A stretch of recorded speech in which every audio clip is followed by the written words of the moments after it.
Oh, where am I? There I am. Good morning, mechanics. How are you? My mic arm is starting to get loose. I'm trying to find the hex wrench to tighten it up, but it's like buried in my my filing cabinet drawer, and I can't find it. So they'll wait till after stream. I'll fix it before tonight. Good morning, mechanics. Oh, sorry, had my PNG Tuber Plus menu down there. It's your sparkly racing cat, Owen Aeon. I am. It's another rainy morning. So I'm a little drowsy. I might need another cup of coffee. It looks like there's thunderstorms on the way too. We got a hurricane coming. Apparently, I was planning on, I'm on vacation right now. I was planning on going to like an amusement park on Monday, and then I saw there was a hurricane coming. It's gonna like rain like all day Monday, which sucks because it's like the only day my friends can go. Just looking at the 10-day forecast here. Yeah, Monday looks pretty rainy. Yeah, thunderstorms, heavy rainfall. Ugh. Yep, good thing I canceled that.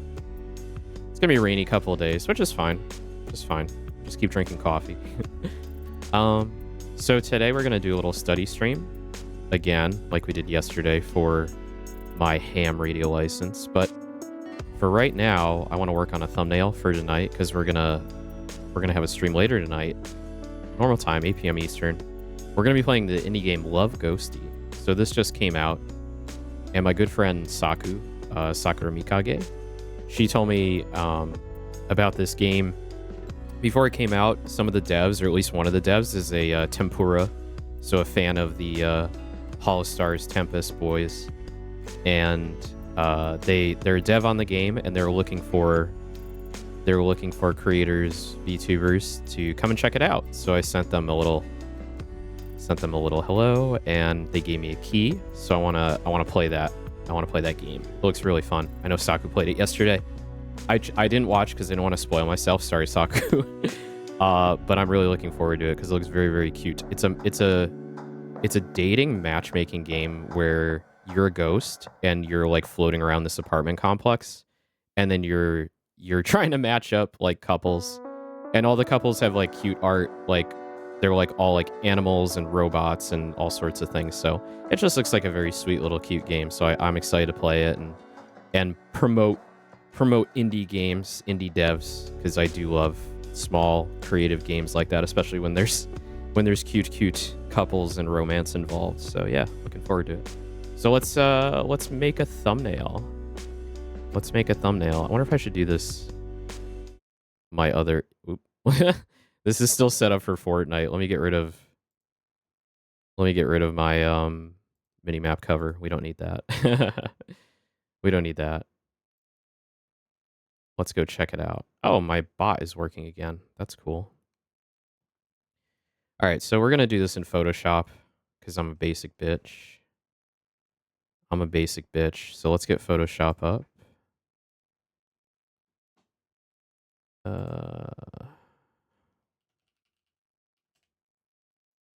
Wow, not that.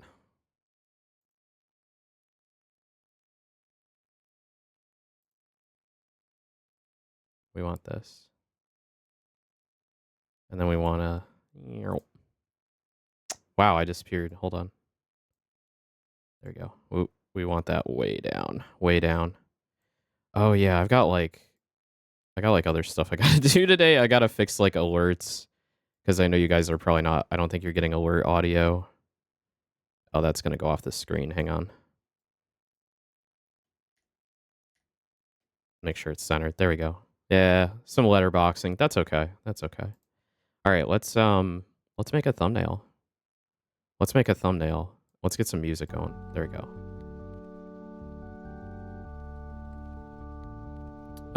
So what?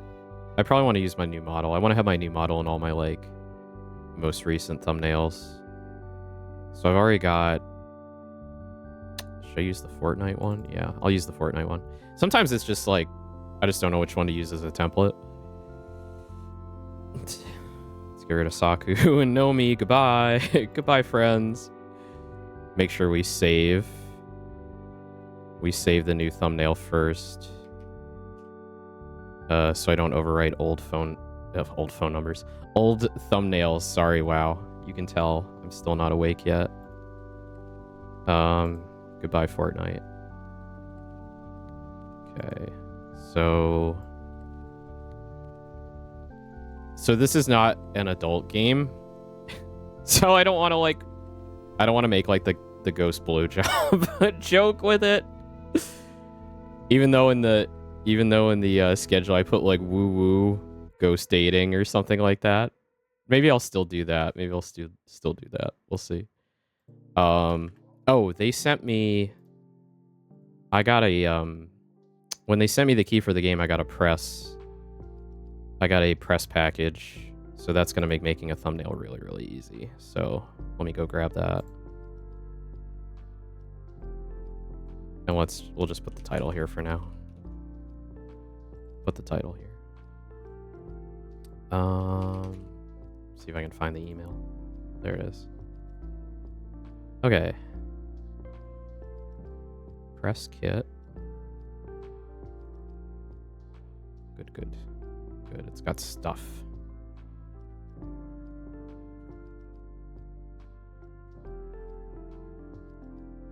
The art for this is really, really cute. It's really cute.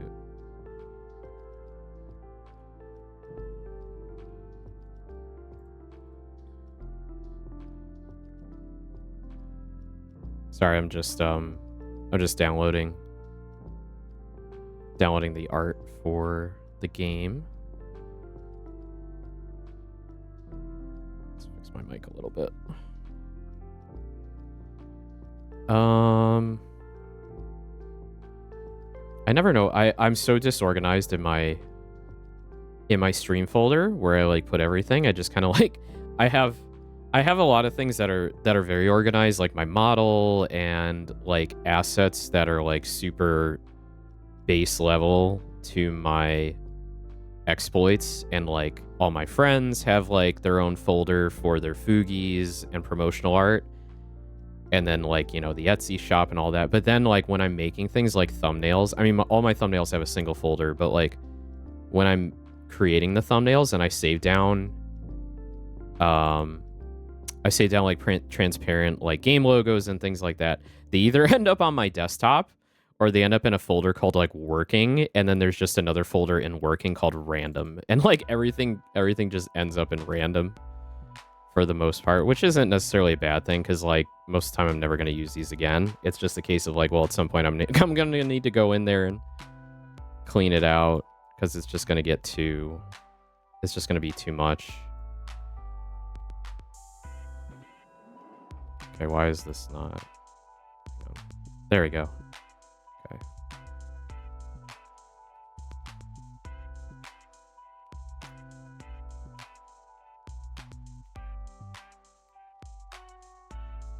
It still amazes me in 2024 you still have to hold shift when you transform things in Photoshop to maintain the same aspect ratio. It's like it makes so much more sense to hold shift to undo, to go outside of the aspect ratio lock, because it's just, who the fuck resizes things without keeping the same aspect ratio, you know? Even in like the intent of Photoshop, which is like photo editing, not illustration. Photoshop is not made for illustration and design. It's made for photo editing. When would you, I mean, not when would you ever, but like you definitely would maintain the aspect ratio way more often than you would break the aspect ratio lock. So I just don't understand that. Okay, so this is, let's move Owen, let's move me down.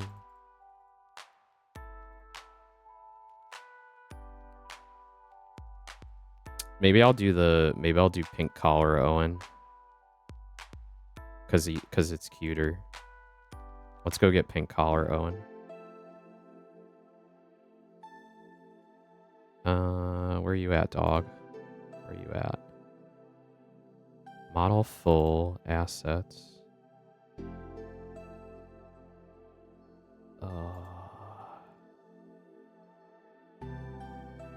Kind of left everything in zip files.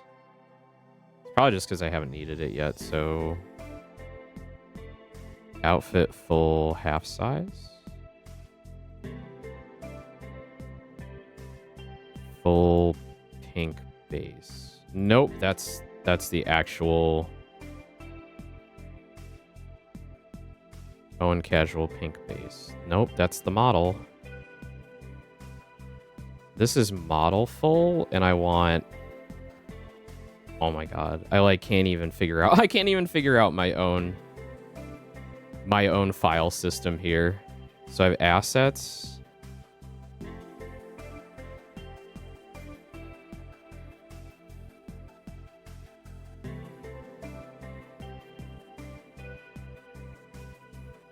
I wonder if I didn't even... I don't even think I have, like, the full pink as, like, totally combined, like, the eyes and the mouth and everything, because it's, like, broken out for... It's broken out for PNG Tuber Plus, which is a little annoying. I might need to ask my artist for... Yeah, I might need to ask my artist for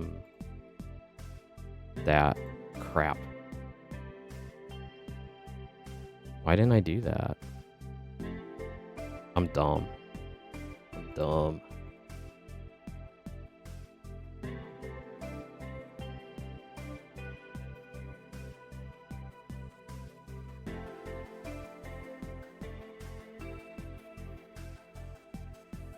If we do the... Oh, alright, hold on. I think I know what I'm gonna do. I'm gonna create a new...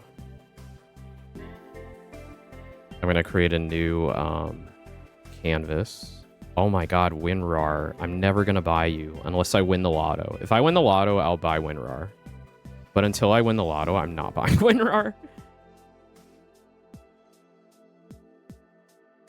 You can fuck right off, WinRAR.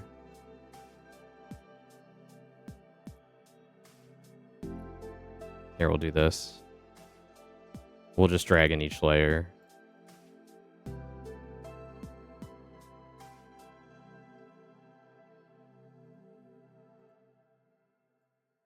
Do we want partially open mouth? No, it looks a little awkward.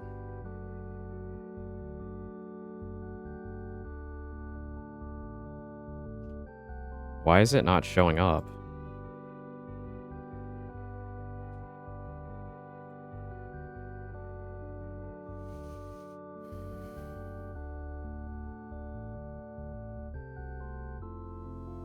Closed mouth.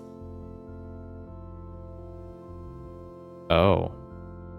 Why is that a different size?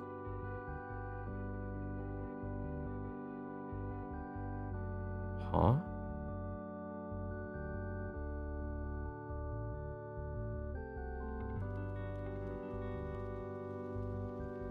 Wait. Sorry, mechanics. I'm like having a moment here. Closed mouth. There we go. Okay. And then we'll save this. We're just gonna rasterize this. Well, actually, is it big enough? Yeah, that should be big enough. Okay. Just gonna rasterize this.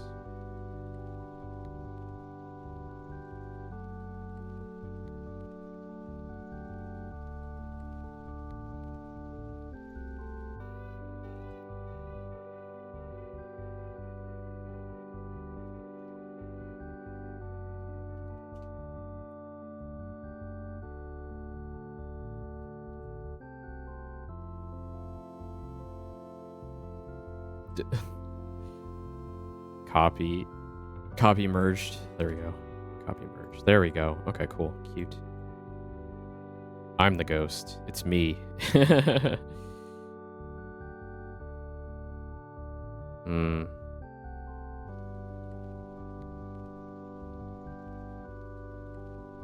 don't know where to go.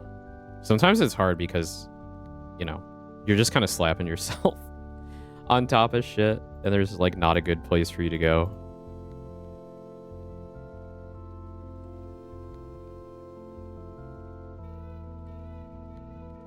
Give a little glow. A little glow to just stand out from the background.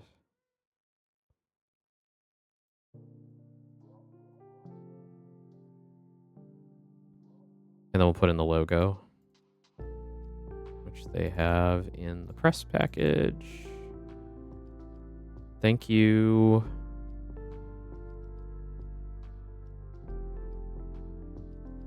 I should know the name of the game studio before I do the stream.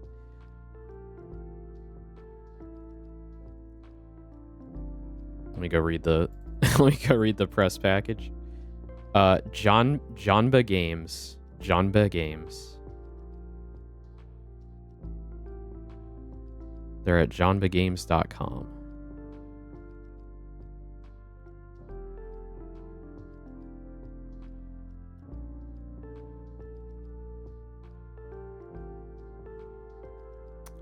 Okay, let's bring in the logo.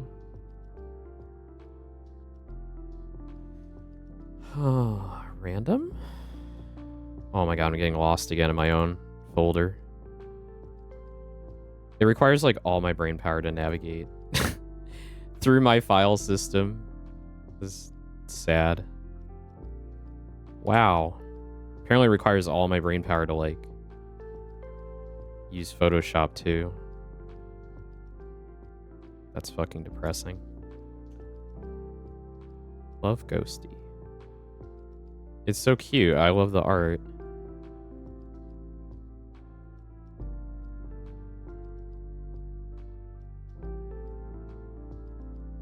Thing is, like, I want to go like here, but the ghost is like there. I don't want to cover up the ghost. Shrink myself?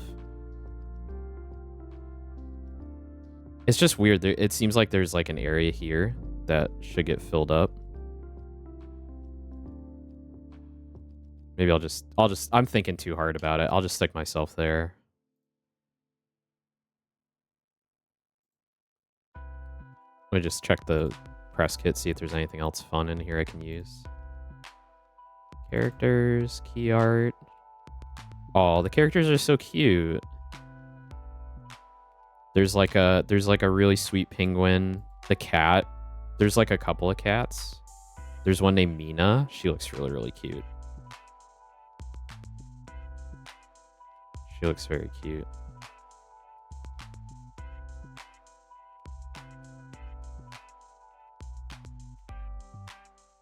Yeah, I'm excited to play this.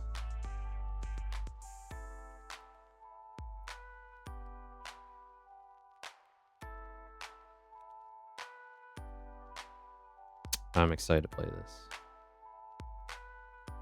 Wonder if we can add a little bit of text in here. It's like cute, wholesome.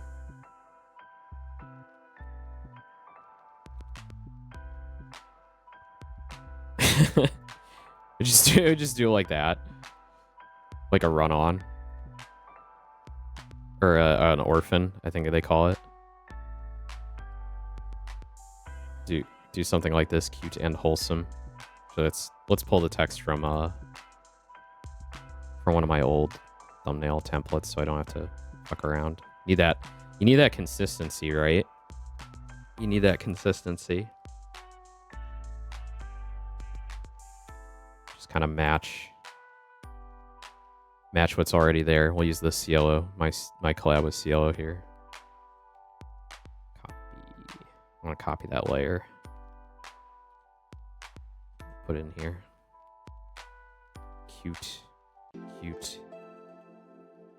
and wholesome. Matchmaking. Sim. There we go. And then, like, where can we put this? I'm probably breaking, like, 20 different graphic design rules here. And then I gotta move myself. Yeah, I can go behind the title text here.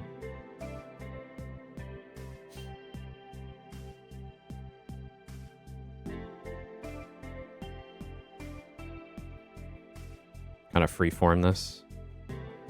Still got some margin there, just a little bit. Just a little bit of margin. Nah, that looks too tight. That's too close to the edge. Oop. Oop. I want to grab the right one. What the fuck? Hold on. There.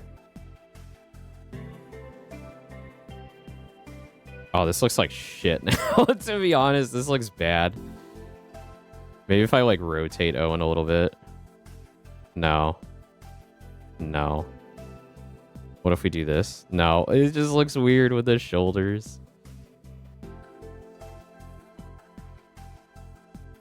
I'll just go center stage. There we go. Now we got the ghost here. We got the couple. We got our explanation of what we're doing. Good enough. Ship it. Click it and ship it. Click it and ship it. There we go. Yeah, good enough. Good enough. All right, good. We got our thumbnail out of the way. Thumbnail's out of the way. Now we can get to studying.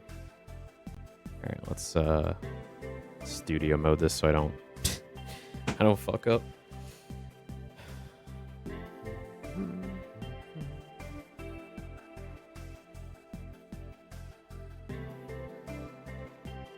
We got a new desk mat today. We're switching up desk mats. Ugh. Make sure I get it right on the edge. All right. Excuse me.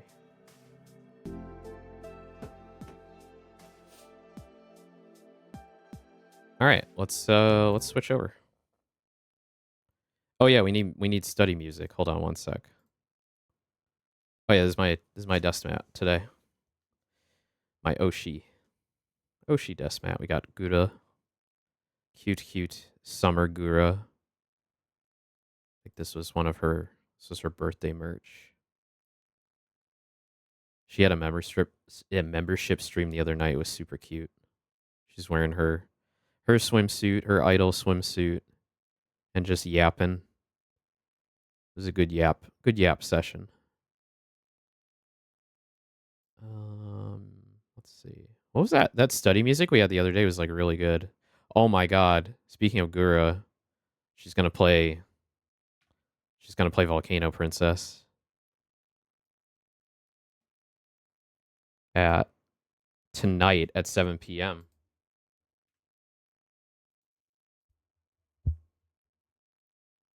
Hell yeah. Hell yeah. I'm excited.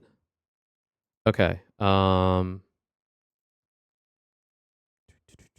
Sorry, just going back through my history here. Relaxing music 24/7. Stress relief music, sleep music, meditation music, study spa, calm music.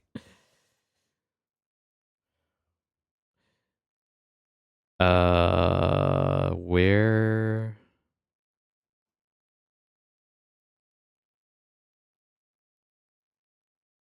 Study music. Where are you?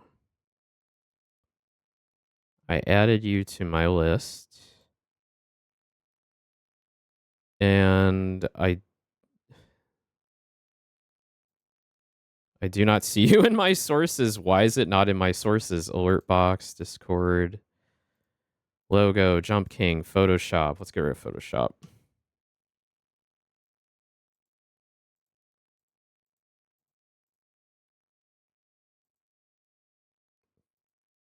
That's just so bizarre when you're...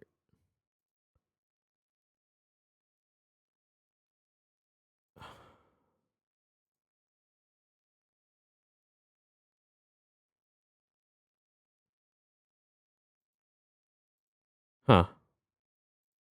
Why is this... Okay, so it's just weird because, like, the audio source is showing up in my mixer, but it's, like, not in my sources list for whatever reason. I'm just gonna have to, like, add an entirely new source, I guess. Sometimes OBS is, like... What is this? Oh, that's that.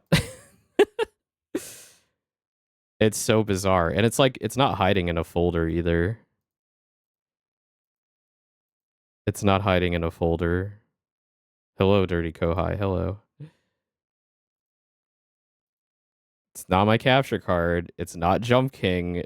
It's not my logo. Ugh, whatever. I'm just gonna add it again. It must have just screwed up.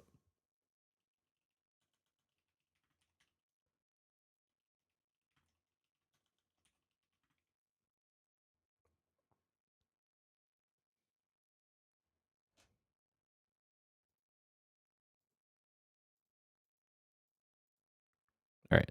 No worries. I'm like re-adding it here. What? That's so like things are just not showing up in the audio mixer. Hold on. Oh, wait a minute. Is it because I'm in studio mode? Oh, it's because I was in studio mode. Oh my god, I'm so stupid. I How goes things? Pretty good. Pretty good. I'm on vacation right now. Hello, Skeep. Hello. All right, I'm dumb. I'm hella dumb, guys. Sorry. Let me just add this real quick. Is this gonna work? There we go. Okay, we're working now. All right. Wow.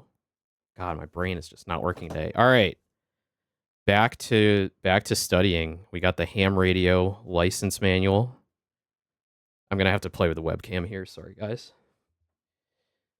Got to get it like right up in there. Orange Catboy energy. Orange. Oh, like orange cats. Yeah. All right. Sorry. Just got to get this set up. Get the stupid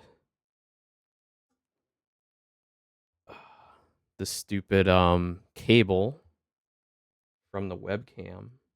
Oh god. Hold on. I just need a second here.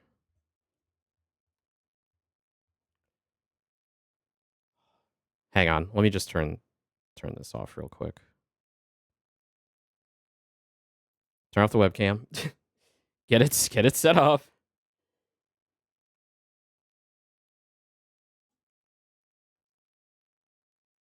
Okay. All right. Now it's under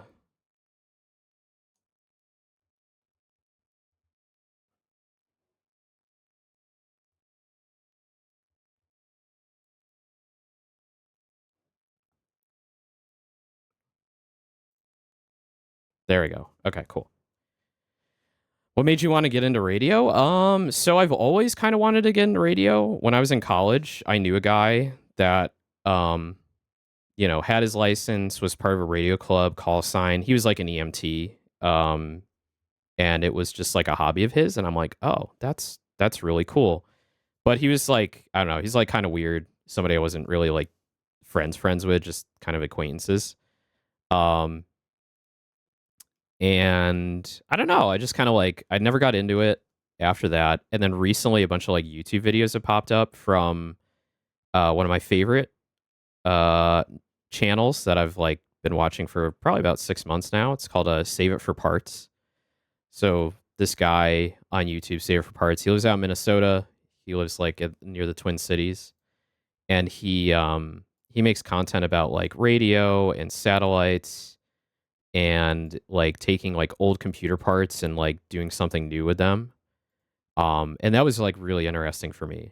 Like really interesting that you can just like go with like a radio, like a software defined radio USB dongle, plug it into like a very simple dipole antenna, and like you don't have to spend more than like $30-40, and then you can download satellite images from weather satellites.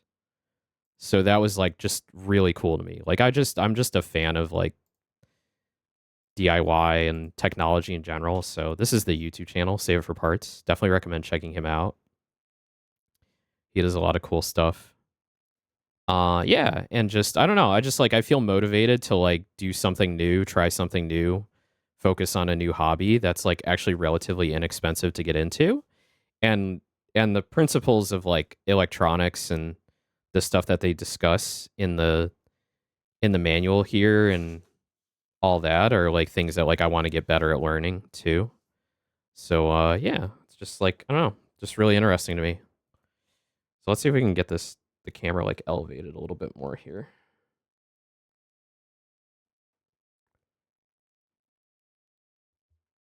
Let's see if we can bleh.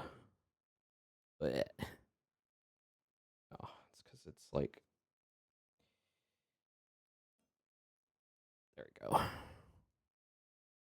It's so hard doing this without like a proper arm. Like I'm doing this with a stupid octopus mount, and it's just like it's just not good enough. I need to spend money again getting an arm.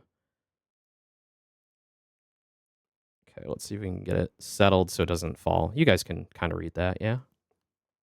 Can't say I'm any better at the moment. Brain dead after doing zoomies. The team did well, but I didn't. Ah, it's okay. Racing's hard, man. Racing's really hard. All right, let's move the... I need the keyboard a little closer. There we go. All right, sorry. That took like way too long to get that all set up. Sorry, guys. All right, so where were we? We were Jordan, hello. Thank you so much for the raid. Hey, Frankie. Hey, guys. Hello. Thank you so much for the raid. I am Owen Aeon, your sparkly racing cat. Today, I'm not racing. Today, I'm not racing. I hope you guys had a good race, whatever you were doing. I assume you were doing a like some kind of endurance event or something. So I hope you're well. And today I am studying for my ham radio license.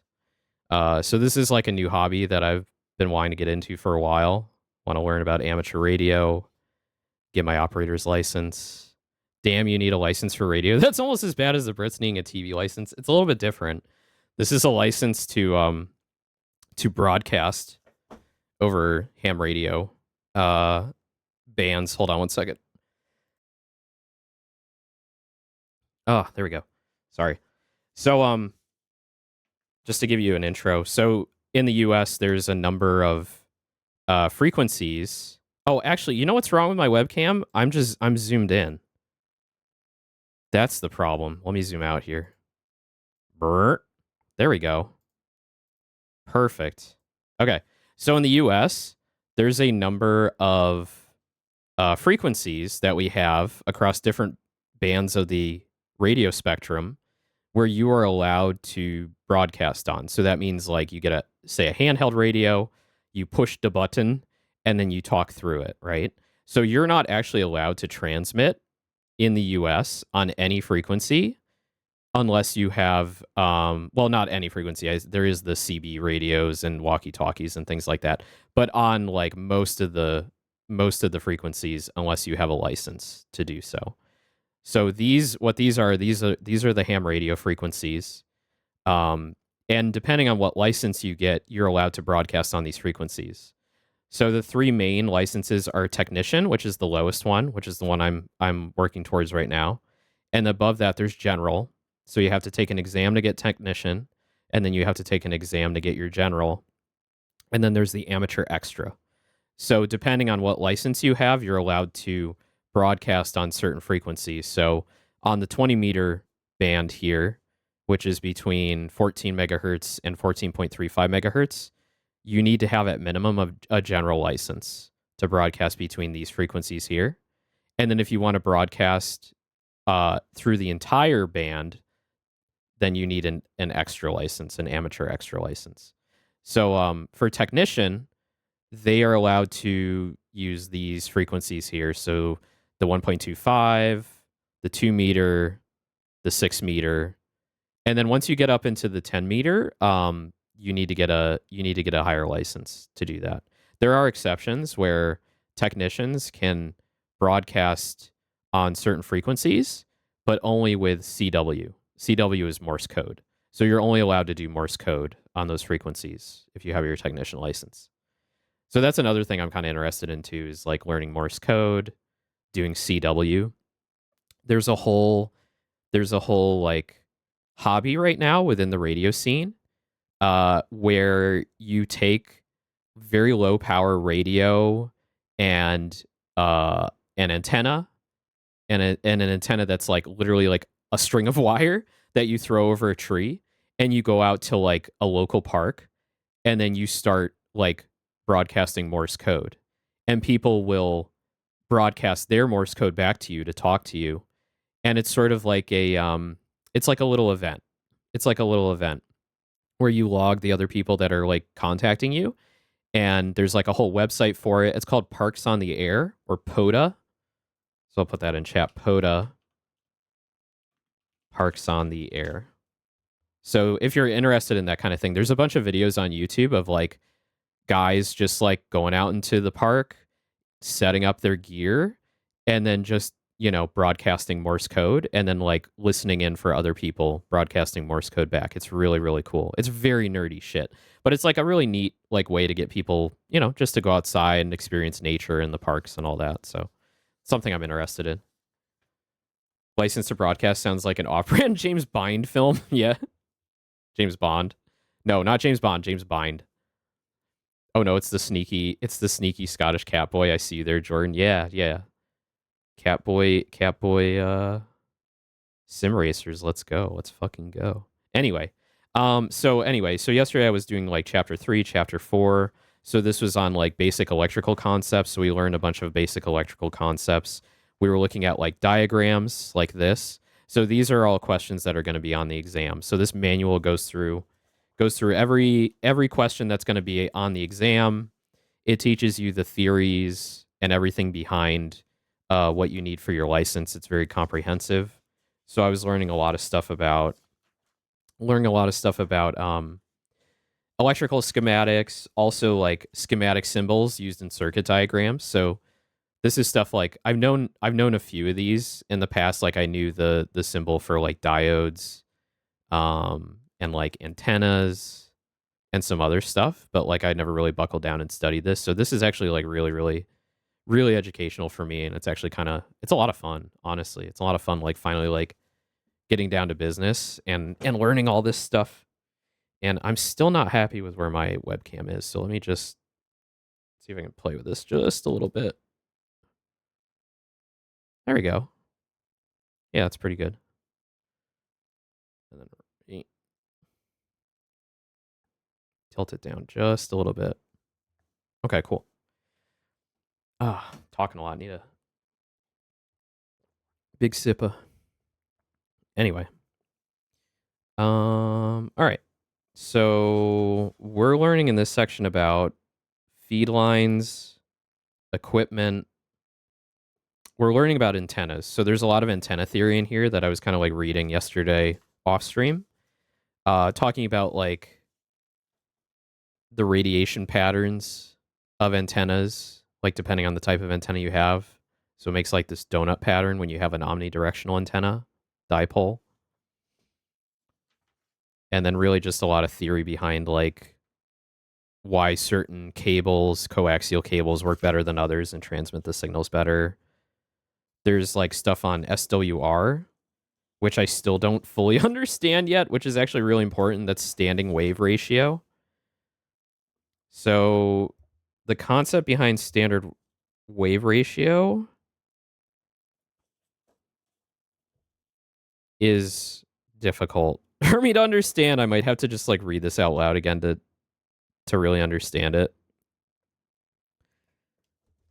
So why don't we go through this section again? Because like, yeah, my brain was not understanding most of this. And actually, we zoomed out, but I want to zoom back in again. Sorry.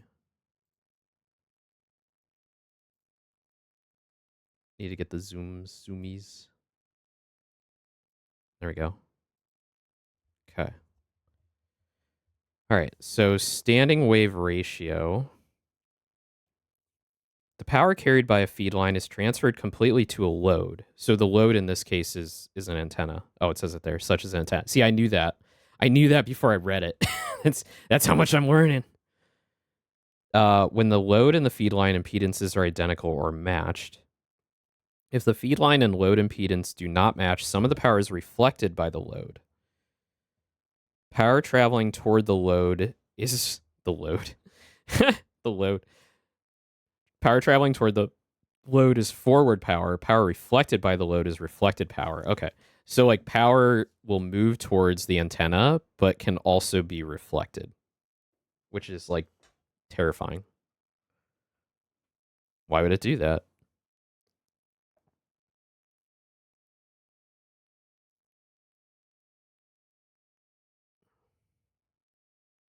Camera, please.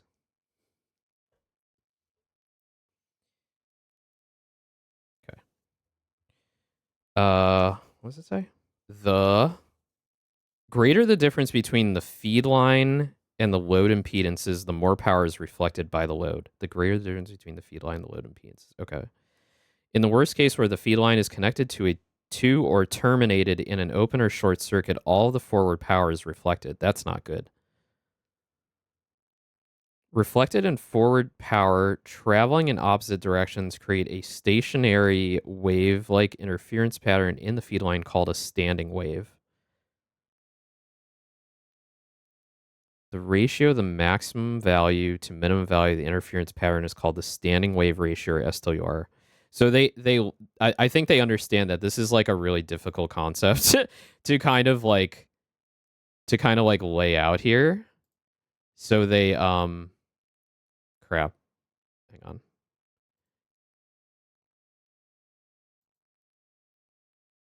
You fix the focus here. Yeah, that's pretty good. I like to do the manual focus because I'm finding it's like zooming in and out or focusing in and out constantly. Okay, get out. Okay. So they link a video here from the AT&T archives. Maybe we should watch that. Let's watch that. Let me find it. Cuz like this is difficult for me.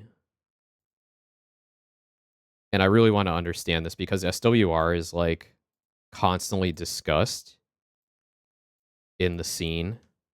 I hate that I have to type this whole URL out though. techchannel.att.com/play-video.cfm.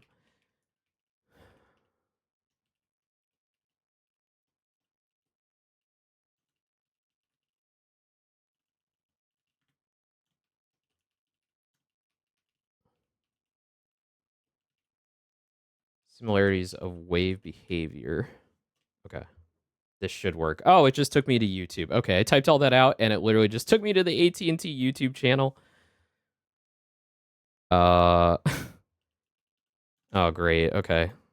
So now I'm going to search the AT&T YouTube for similarities of wave behavior and watch this video like not even exist anymore. Oh, no, it's there. Oh, God, this is ancient. Are you ready for this? Oh, wait. Let me skip the ad.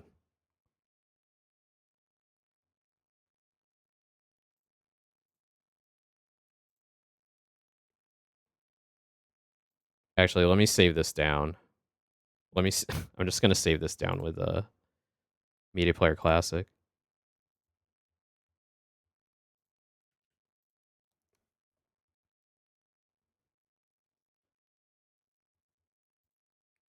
All right. While we save that down, we're gonna keep going through the text.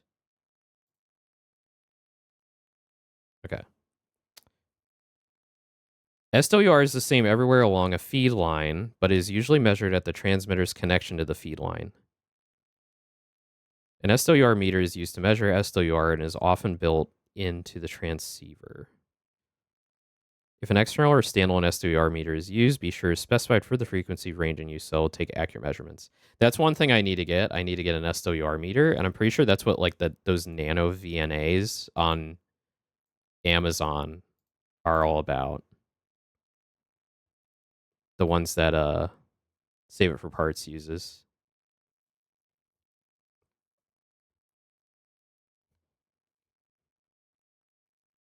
Because SWR is determined by the amounts of forward and reflected power, SWR in an antenna system is also a measure of how well the antenna or load and feed line impedances are matched.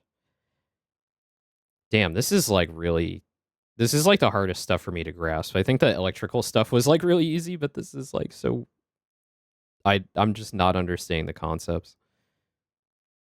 Because they keep talking about like ratios. I'm like, what do they mean? Like, what ratio? What are we talking about here? All right, let's watch the video.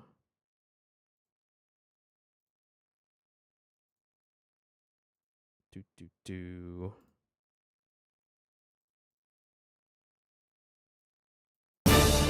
Oop. Stop.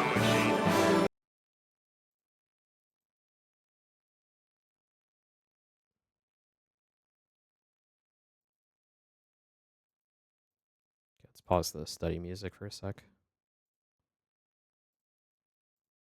Okay.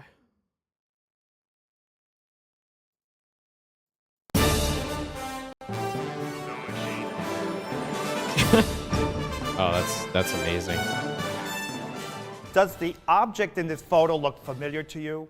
Possibly take you back to college physics class? Oh my God, this guy is amazing. Dr. John Shive, host of this next film, invented it at Bell Labs in the 1950s. It's called the Shive Wave Generator. Shive designed it as a teaching tool to help students understand wave motion concepts across disciplines. Oh, this is 27 minutes long. Oh no, we can't watch this whole thing. The machine made its public debut in this film and was released along with a companion We'll just watch book. like the first couple minutes. It was part of a general effort on the part of AT&T's Bell Labs to provide novel educational tools for the next generation of scientists. Now, it's hang on. a I think I know where to go. All right, so at 15 minutes, 30 seconds you can still buy one newly manufactured. 15 minutes, 30 seconds, they talked about standing wave ratio, so we'll go right there.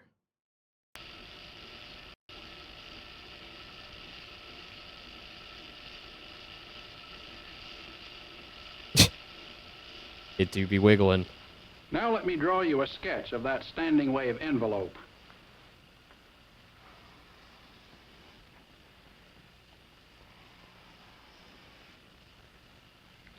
The amplitude at this point I'll call A sub maximum. At this point, A sub minimum. Now in wave theory, the ratio of A max to A min has a particular significance. It is called the standing wave ratio, abbreviated SWR. On the wave machine, the standing wave ratio is about 3 to 1. Now recall that when we had 100% reflection, when the end of the machine was clamped, we obtained a standing wave pattern with motionless nodes. The standing wave ratio in that case was infinity. On the other hand, when I had a perfect impedance match, there was no reflection at all and no standing wave pattern. In that case, A max and A min were the same, and the standing wave ratio was unity. Now I think you can begin to see where I'm leading you. No, I can't. I have no idea what you're talking about. In any practical case of reflection, a measurement of the standing wave ratio on the medium just ahead of the termination enables one to calculate the percent reflection that is taking place there. The complete expression is percent reflection is equal to the standing wave ratio minus 1 squared divided by the standing wave ratio plus 1 squared times 100. Now, just for fun, let's measure the percent reflection that's taking place here. With these identical scales, I can measure the amplitude at a maximum and at a minimum of this partial standing wave pattern. Maximum 5. Oh, that's pretty cool. Minimum 2. I like that. The whole model thing is really interesting. If you and I agree, the maximum amplitude we saw there was 5 units, while the minimum amplitude was 2 units. Therefore, the standing wave ratio is 5 halves. Substituting in the percent reflection formula, we obtain percent reflection is equal to 5 halves minus 1, which is 3 halves squared, divided by 5 halves plus 1, which is 7 halves, squared, which gives us 9/49, or about 18%. Now note that I have just calculated the percent reflection on a mechanical wave system using an expression that was first developed in the field of AC electricity. Now this is a perfectly valid and logical thing for me to do, since waves of all kinds behave alike. Now let me develop for you another idea. We're gonna have to come back to that some other time. That's really really going over my head right now, unfortunately. I feel like I'm just gonna have to keep rereading this section and kind of, I don't know, finding more YouTube videos to help me figure it out.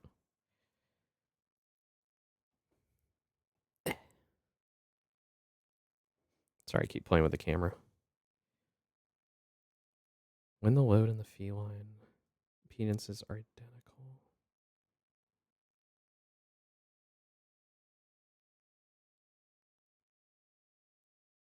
Feed line and load impedances.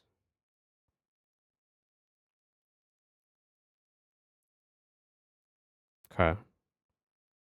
So, I mean, basically, it's just telling you that, like, the line coming in has to be good for the antenna, which I'm like, how do you determine that? All right. Anyway.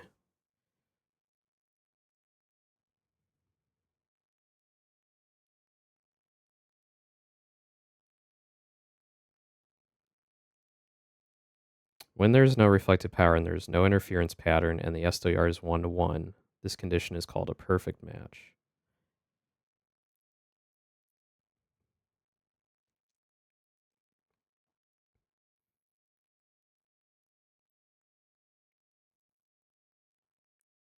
All right, so why does SWR matter? Low SWR indicates efficient transfer of power from the feed line because less power is reflected by the antenna.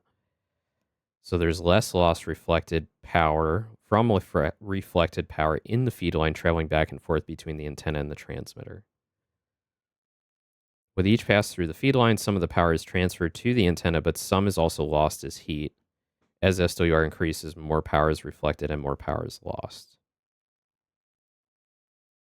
I guess, like, I need more of a practical example of, like, what do you do about this?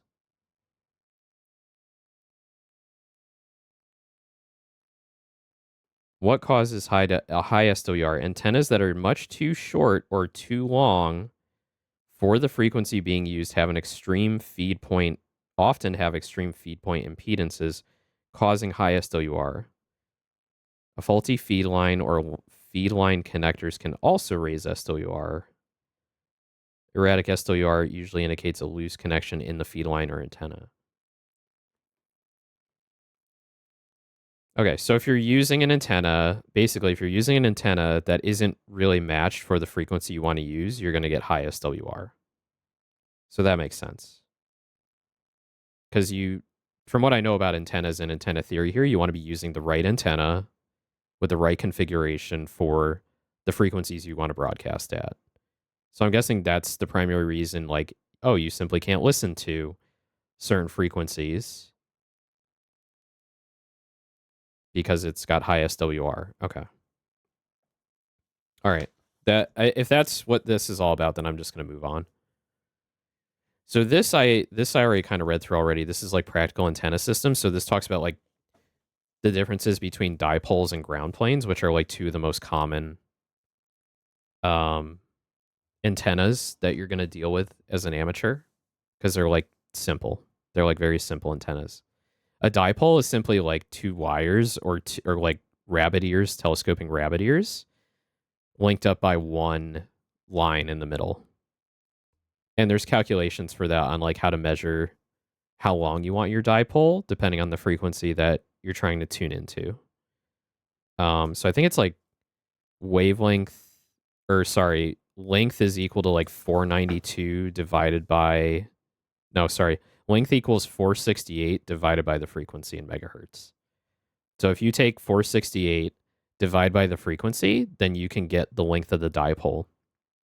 And each leg of the dipole is half the total length, obviously, right? Because it's like if you need to make a all right, so let's just take this example. So 50.1 megahertz. So the length, I'm gonna get my calculator out. So length is equal to 468 divided by 50.1 megahertz. So we get a length of 9.34 feet. And then we divide that by 2. So each pole of the antenna needs to be 4.67 feet long. They have to match.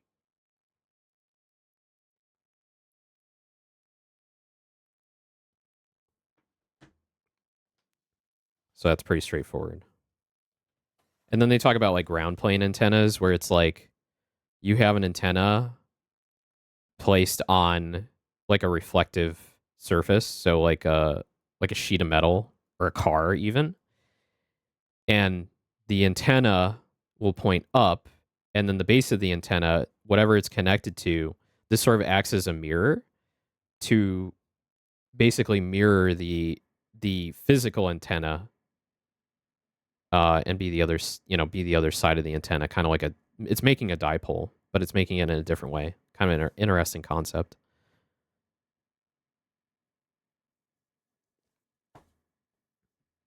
This goes into directional antennas, so I read through this already. These concepts are fascinating because this talks about how polarization of broadcast works coming out of an antenna. And what you want to be doing is when you're broadcasting, when you're sending a signal out of an antenna, you want to make sure that that antenna is oriented in the same way as the antenna on the opposite end that's receiving it. So if you're broadcasting from like a handheld radio and you've got like a whip antenna like this or rubber ducky antenna, you want to make sure it's pointing vertically because the receiving station on the other end will have an antenna that's pointing vertically, and you want to match that vertical orientation to get the right polarization. That's really fascinating to me. I never knew that. It's really, really cool.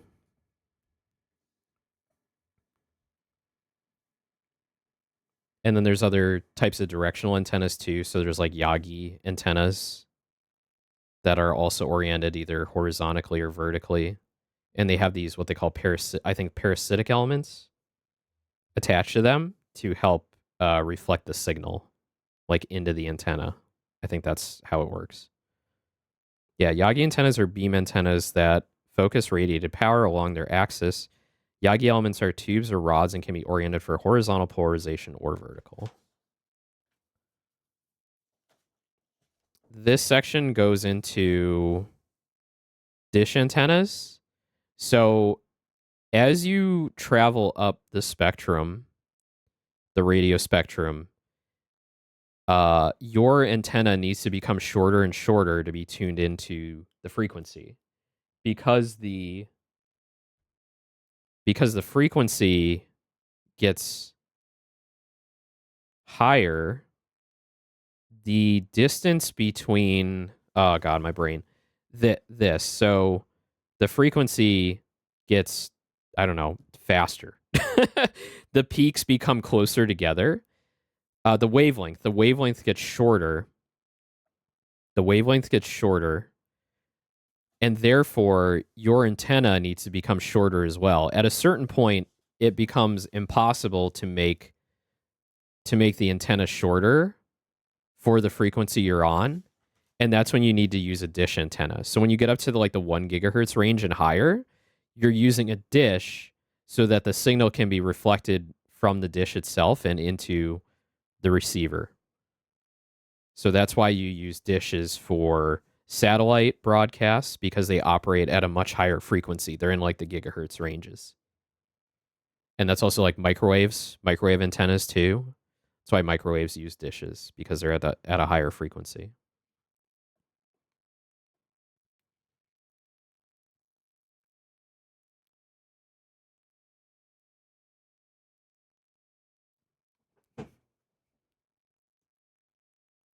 Okay. So this is the section we're on now, Practical feed lines and associate equipment. Okay, so this is talking about like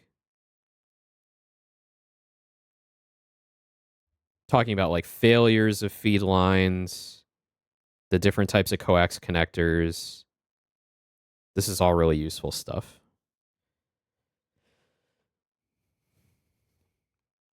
Popular types of coax used by amateurs are shown in the table. The most common characteristic of coax is feed line loss. Okay, so this is like loss of signal and impedance and loss of signal if you reach certain distances. So up to 100 feet with these types of coaxial cables, you're going to lose that amount of signal in decibels at 30 megahertz. And then if you go up to 150 megahertz, it's quite a lot more loss. So as you're going up the spectrum, it's going to become lossier the further your cabling goes. And this is just, I've already read this. This is just talking about like how coaxial cables will like degrade over time. Like if you leave them out in the sun or if they get damaged and water starts leaking in. So you want to make sure that you treat your cables right, you know? Okay. So this is the new stuff for me. So I'm going to start reading this. Look at all the different connectors. There's so many of them.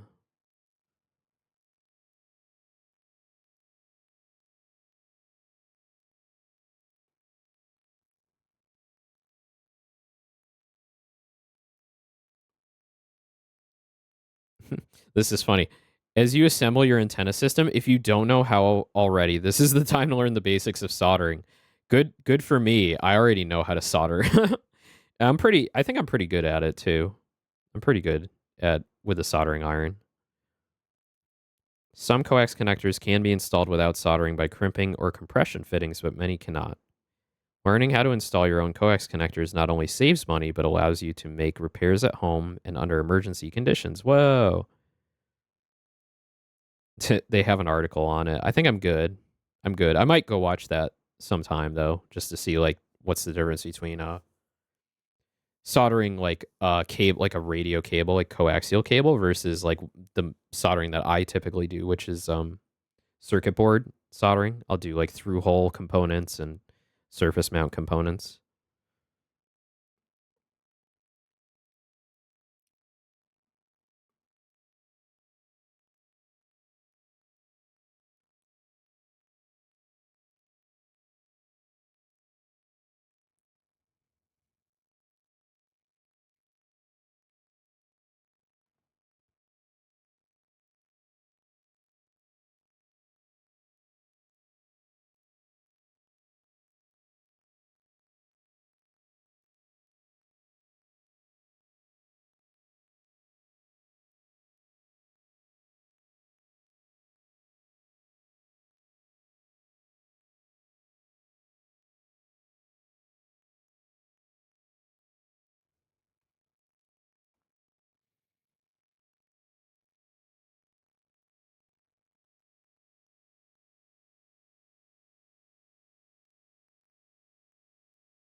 Hmm.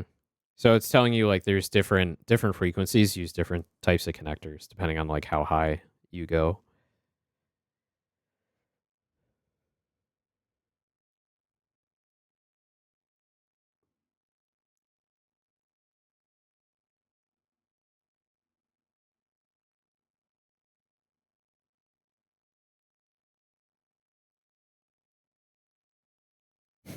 You must pay extra attention to waterproofing the connectors for this type of cable.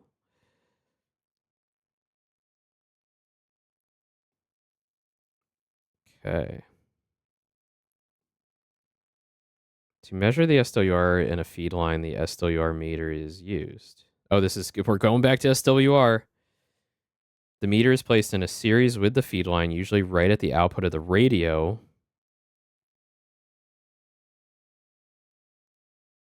This makes it easy to see exactly what SWR is being presented to the radio by the antenna system.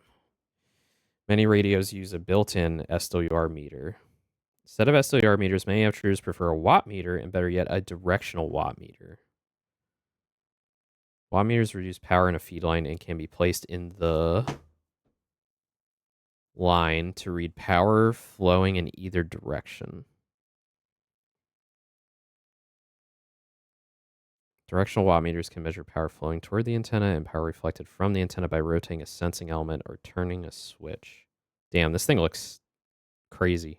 It looks old, too. It's got, like, the old school meters on it.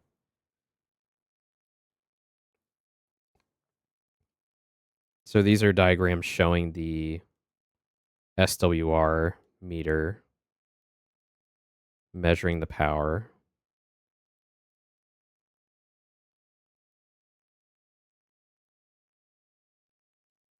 Oh, sorry, you can't see that.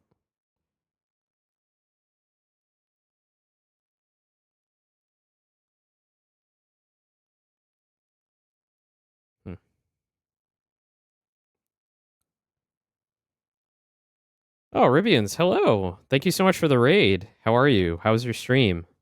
How was your stream?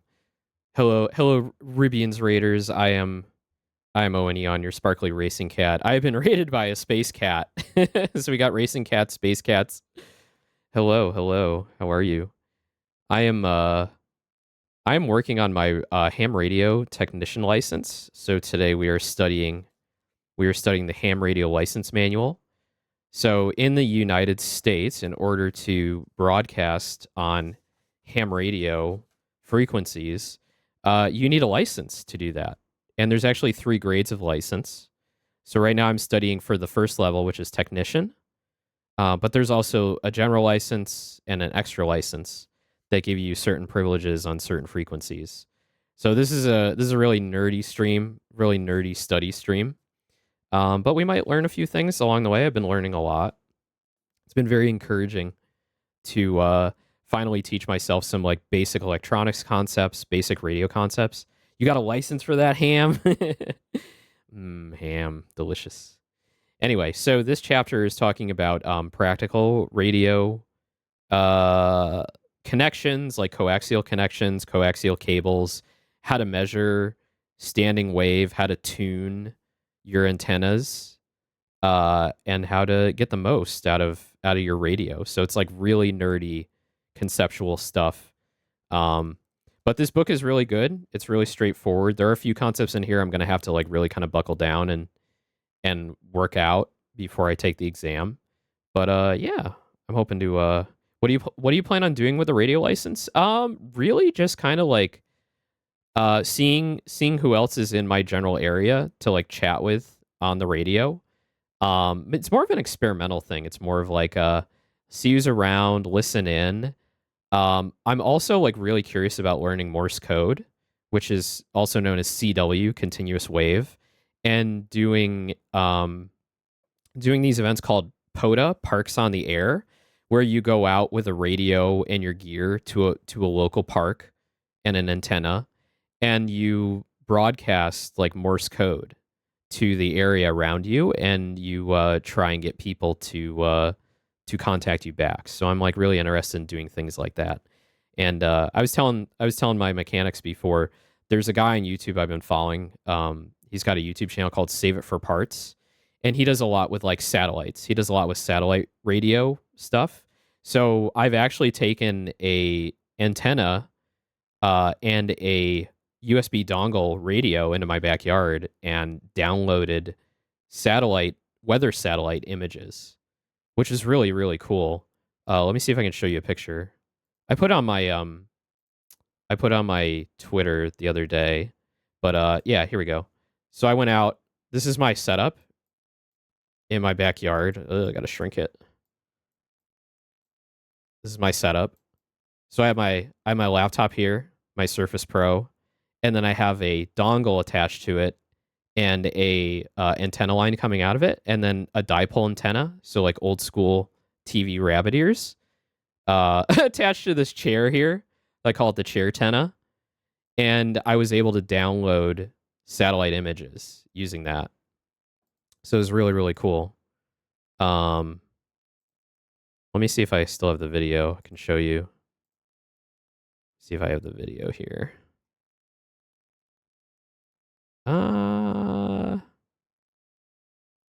Yeah, I don't know where it is. But anyway, this is the here, I'll show you this. This is a screenshot of the USB radio dongle plugged into my laptop. And you can see these like lines coming down here in the waterfall, like the blue stuff at the bottom. That's like a signal from a satellite. That's from NOAA 15, which is a weather satellite. So really, really cool stuff. I'm looking forward to doing more of that. But you don't need a license for that. You don't need a license for that. You can listen into any signal you want without a license. He's going to spread the word of Hatsune Miku to the boomers. Yeah. Hot single cats in your area. Yep. Since there's so much religion on the radio waves, there's a lot of Jesus stations on shortwave radio. It's really weird. It's just like you're like looking around shortwave signals and you're like, oh, look, there's a really strong signal here. And you tune into it and it's just like, praise Jesus. It's like, oh, okay. Not interested. Thank you. Anyway, so right now we're learning about antenna tuners. We're learning about antenna tuners and how to measure standing wave ratio. So from what I'm gathering so far, if you're not tuned in correctly between your transceiver and your antenna, you might end up with a high ratio of SWR, standing wave ratio. So this means that the signal that's coming out of your radio to the antenna is not correct for that type of antenna. So it's going to be reflected back and forth in the feed line, in the coaxial line. So you're going to lose a lot of signal that way. So you want to make sure that you're tuned correctly between the right frequency and the right antenna. So the shape of your antenna and the configuration of your antenna actually matters quite a lot. And also the coaxial line, the feed line into the antenna itself. Yeah, I told you, this is like real nerd shit. Anyway, so let's get back to reading. All right, so if the SWR at the end of the feed line is too high for the radio to operate properly, devices called impedance matchers or transmatches or antenna tuners are used. They are connected at the output of the transmitter as shown in figure 417. Okay. All right. An antenna tuner is adjusted until SWR measured at the transmitter output is acceptably close to 1:1. This means the antenna system's impedance has been matched to that of the transmitter output. Okay. Despite the name, the antenna is not really tuned. The impedance at the output of the feed line is converted to some other value. This allows the transmitter to deliver full power output without damage from the high SWR. For convenience, most tuners combine the functions of impedance matcher, directional wattmeter, and antenna switch. There are also automatic tuners that sense when SWR is high and make the necessary adjustments under the control of a microprocessor to match the impedances. I mean, there has to be a point at which like you can't overcome the SWR. Like your antenna has to be like what you need for the scenario, right? Like I can't imagine that you could just tune any old antenna to like what you need. So figure 418 shows an antenna analyzer. This instrument contains a very low power signal source with an adjustable frequency and one or more meters to show the impedance in SWR. It is used to measure an antenna system without using a transmitter whose signal might cause interference. So from what I understand, like walking on YouTube of nerds that do radio, a lot of the stuff has been replaced by things like the Nano VNA, which is literally just like a really cute little OLED screen that you can screw into your antenna, and then it'll just show you the SWR and show you a bunch of other things too. And I really want one. I really want a Nano VNA. Let me Google it real quick. Nano VNA. I'll show you what it looks like because it's really cute. It's really, really cute. Save that down. And then here, check this out.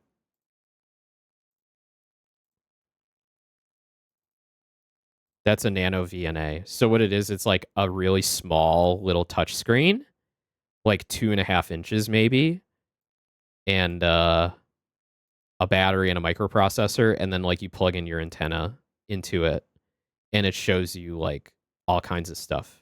But I think the most important one is like SWR. So it shows you like what frequency that antenna is tuned for. So it's like really good if you're like kind of like looking locally on like Facebook Marketplace or eBay or whatever, and they're like, oh yeah, I got this antenna, I don't know what it does, and you think it might be useful, you can like take the nano VNA, plug it into the antenna, and then figure out like what frequencies it's tuned for, and if it's something that like you might want to buy, which is kind of cool.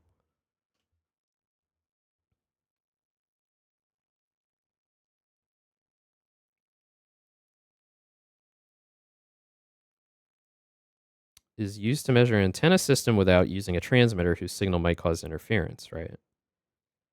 Antenna analyzers are very handy and can be used for many types of antenna and feed line measurements. Cool. All right, that's the end of the antenna chapter. Where are we on chapter 5?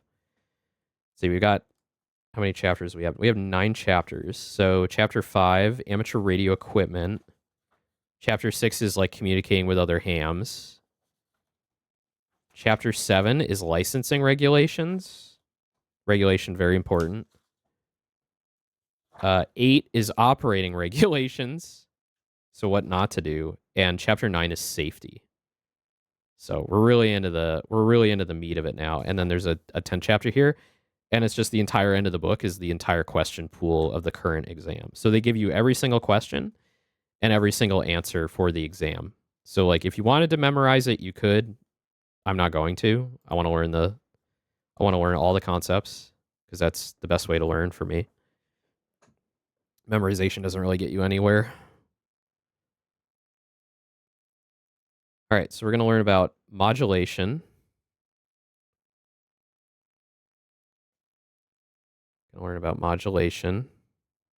Basic operation of transmitters, receivers, and amps. Digital mode characteristics and power supplies and batteries. Ooh, fun stuff.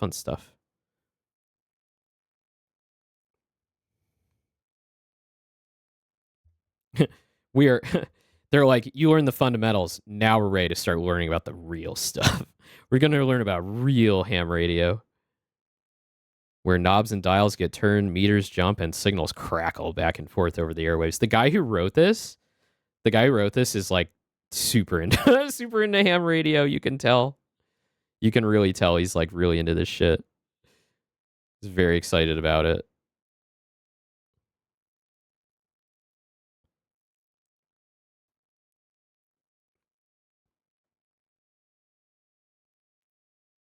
Bio and physics gives me more flashbacks of high school physics. Yeah, no worries.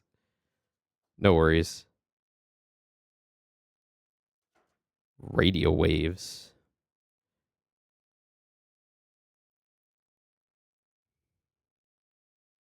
Hi, Miss Merck. Hello. How are you? I hope you're having a nice little Sunday. Hope you're having a chill weekend. We're doing a study stream today. I might need some more coffee soon. I got up at 9 and then I had coffee and now I'm like, I could go for another coffee. Modulation. Yeah, we're cruising through this book. I'm really I don't know, it feels silly. Like I'm really proud of myself. I don't really buckle down and study and teach myself stuff very often, and this has been so engaging and so interesting to me that I'm really glad. I'm kind of like picking up these concepts along the way and like regurgitating them to you all, and that's like really helpful to me. It's really helpful. Sorry I haven't been around much. Your new model is A++. Yeah, no worries. You don't have to be there for every stream. I really appreciate your support. I was really glad to see that you at least like popped in for at least a couple minutes for the debut, and I'm really glad that the support for the model has been like so awesome. I'm like super flattered and really happy, and I know my artist is like, they're really happy about the result and the support and everything, and also Big Ham's reaction was so good. I keep watching it. I watch this like at least once a day I watch this at least once a day. Let me play it again. I want to see your new outfit. You look cute. I see your thighs. Did I see thigh? I see thigh highs. Let's fucking go. Look. This is why you should follow Owen. His thighs. Oh, baby. Follow. Oh, sheesh. Sheesh. Sheesh. When she did the sheesh. Oh, you look good. I lost it. This looks awesome. Sheesh. Oh, my neighbors probably hate me. I'm just hyping. Just follow Owen. It is why you should. I like the necklace too. This is nice. Wow, it looks so good. I had a few people DM me, and they were like, I had the exact same reaction as Big Ham, by the way. I'm like, oh my god, you guys are insane. You guys are amazing. Thank you. Anyway, all right, studying ham radio. Let's go. Yeah. Big Ham. I love Big Ham. She's so cool. She's really cool. Very, very professional. Got a really good personality. So yeah, I'm really happy she liked it. All right, what's modulation? What is modulation? A simple radio signal, it just isn't sitting there on the radio spectrum and not doing anything, isn't very useful, and doesn't do much communicating. To communicate, information must be added to the radio signal. How does that happen? Yeah. So in a previous chapter, it talked about like you have radio signals, but in order to add on data, such as like voice or packets of data, right, from a computer, you have to modulate the signal. So modulation of the signal is like adding information that's being carried on the signal's broadcast. So modulation is what enables us to communicate information using radio signals. While the modulation section might seem rather technical, understanding its basics also helps you understand how to operate your radio properly. Okay. The online supplement for this chapter provides additional details. You can also save this section for future reference as you learn more about amateur radio. Okay. So this might be a little difficult. We might need to review this a few times and find like other resources to explain it. There's plenty of people on YouTube that are really good at explaining this stuff, so I'm not bummed out if I don't get it first try. Bandwidth.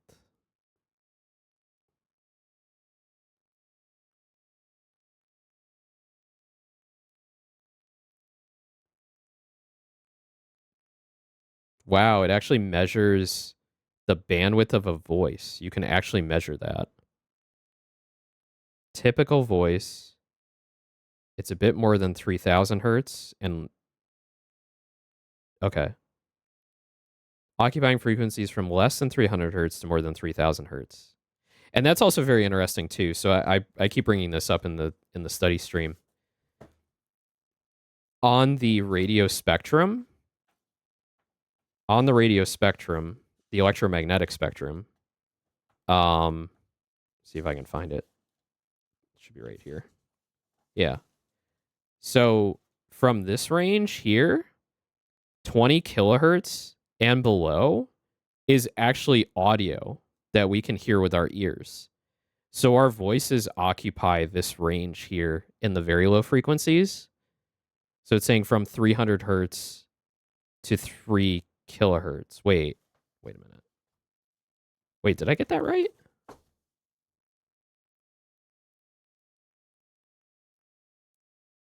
Less than 300 hertz to more than 3 kilohertz. Yeah, okay.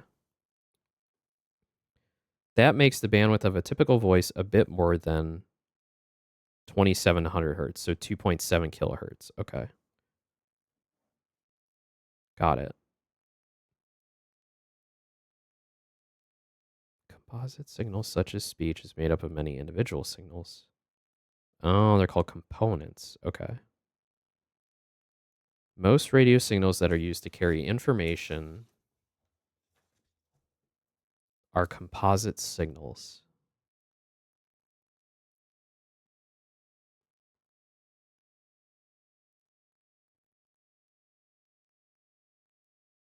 Mm-hmm. Oh, I get it. Okay. Yeah, so like when you're tuning into a frequency, if it's occupying a larger bandwidth, it's it's across it's across a range of several frequencies, right? So an AM radio station is broadcasting across, this one in particular is broadcasting across 870 to 890 kilohertz. So the bandwidth of that station is 20 kilohertz. So bandwidth allows it to carry more information, right? Wonder what the hertz are when you hear the super high pitched electronics noise. I think that's probably on that spectrum, probably in the higher audio range. So it's definitely audible, but it's probably like up in the upper ranges, if I had to guess, because voices are like at very low frequencies comparatively.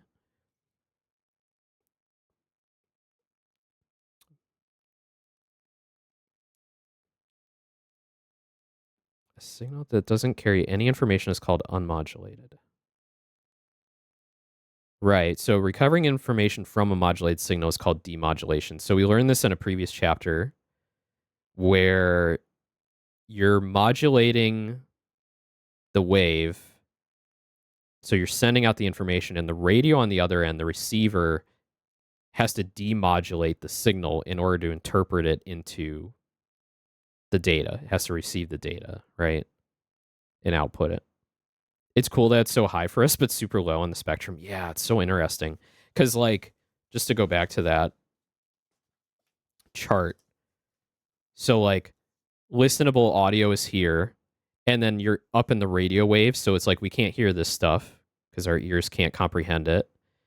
And then after you get over this range here, the extremely high frequencies, then you're moving into visible light. So you're moving into like the ultraviolet, and then from there, the visible wavelengths. So like red, yellow, blue, green, etc. So it's really cool to me that like the spectrum really is like one long line of frequencies. It's just so cool. So cool. That it's all sort of like one overarching concept in physics.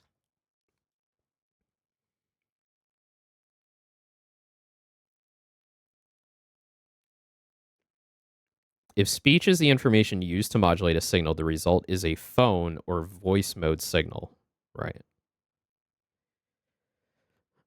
If data characters modulate a signal, the result is a data mode or digital mode signal. Analog modes carry digital information. Analog modes carry information that can be understood directly by a human, such as speech or Morse code. Digital or data modes carry information as individual characters that are read or displayed by computers. So this is an important distinction because if we look on the chart here of amateur radio bands, there are some frequencies that are only allowed to be used for radio teletype or data. So the ones that are hollow here, the white color, these frequencies can only be used for teletype or data. And also Morse code. This is Morse code down here, also known as CW, continuous wave. The black here, that is phone and image. So phone being voice, you can speak. You can speak in the black frequencies, but you cannot speak in the white frequencies. That's only data, and in some cases Morse code as well. So that's important to know.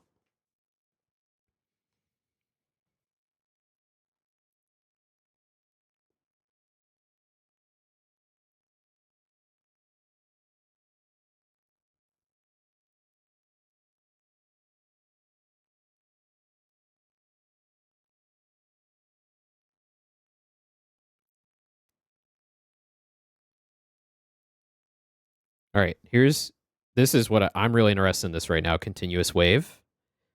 Because I've been watching a lot of videos of guys that like go out into like parks and do parks on the air and broadcast like Morse code and see who they can get to broadcast back to them, which is really, really cool. It's called activations. They go out and they do what's called activations. And if you're familiar with concepts like geocaching, it's kind of similar.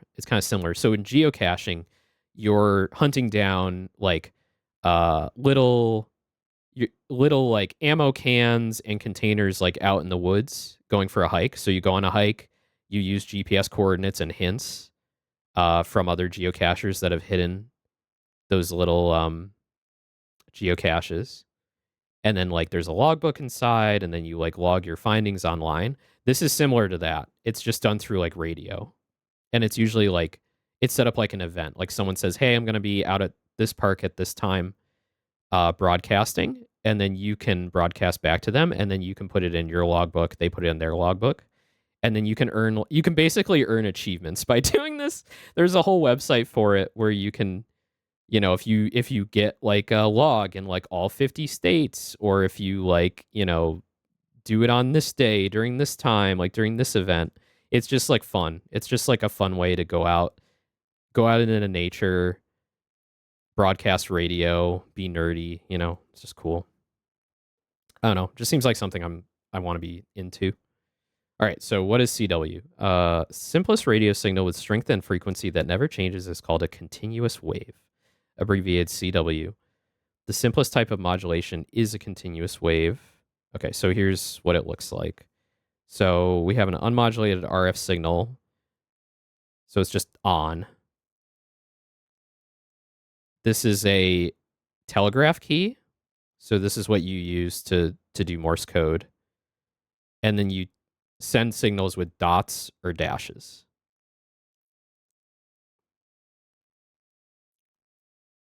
And this is if you're using audio tone, so like speaking. So this is modulating the signal into an audio tone. So this is basically showing you it's either, when you're using Morse code, you're using a telegraph key, it's either on or off. But if you're modulating like voice or music audio tones, then it shapes the signal.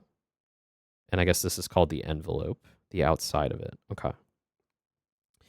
Information can be added to an RF signal by modulating the signal's amplitude. Turning the signal on and off in a pattern such as Morse code is a very simple form of amplitude modulation. A tone or speech can also be used to modulate the signal, resulting in a signal whose shape and envelope contains the information from tone or speech. Okay. I think we get it.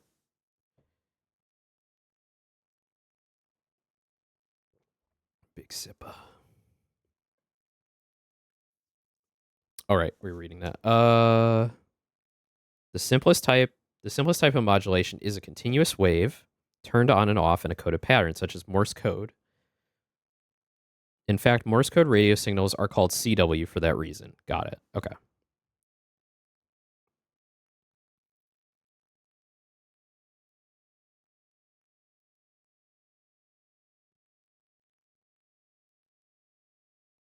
Okay, this is I need to learn this because I keep hearing these terms like sideband. So I need to understand like what is, oh, it's right here. Single sideband. Okay.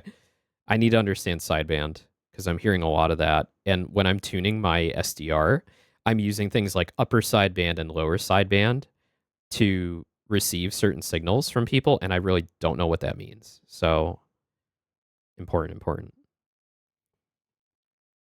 right, but let's look at amplitude modulation.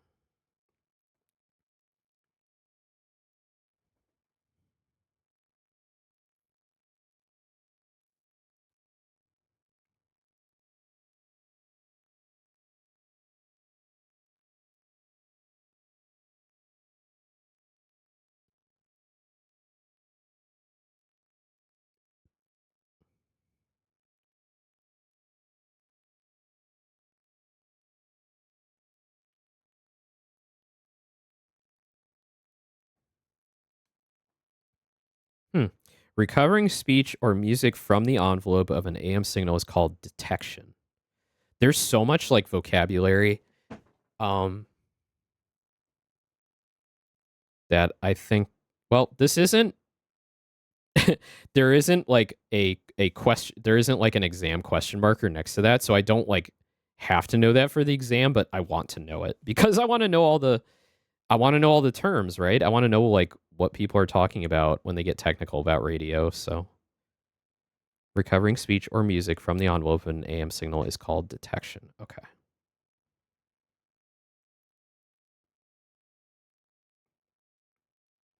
Okay, so an AM signal is made up of 3 separate signals working together, a carrier and 2 sidebands. The carrier is a steady, unmodulated signal. The upper sideband, I know this, the upper sideband or USB signal is higher in frequency than the carrier by the frequency of the tone. The lower sideband or LSB signal is lower in frequency than the carrier. So from what I'm understanding, it's like if you have a signal, it's like you're right in the center, right? So your frequency is like, I don't know, like 192 kilohertz. The lower sideband is lower in frequency, so that would be to the left. So the sideband is like the modulation occurring to the left of that frequency, and then the upper sideband is to the right of that because it's going higher in frequency. Okay.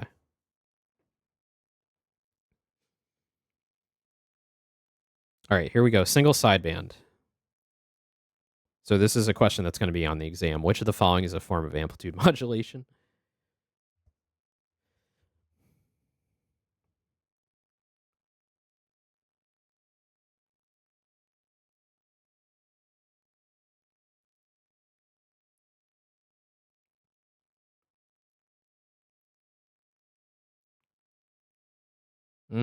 Okay. Only one sideband is needed to transmit the information, and that's just what single sideband or SSB signals are. Okay.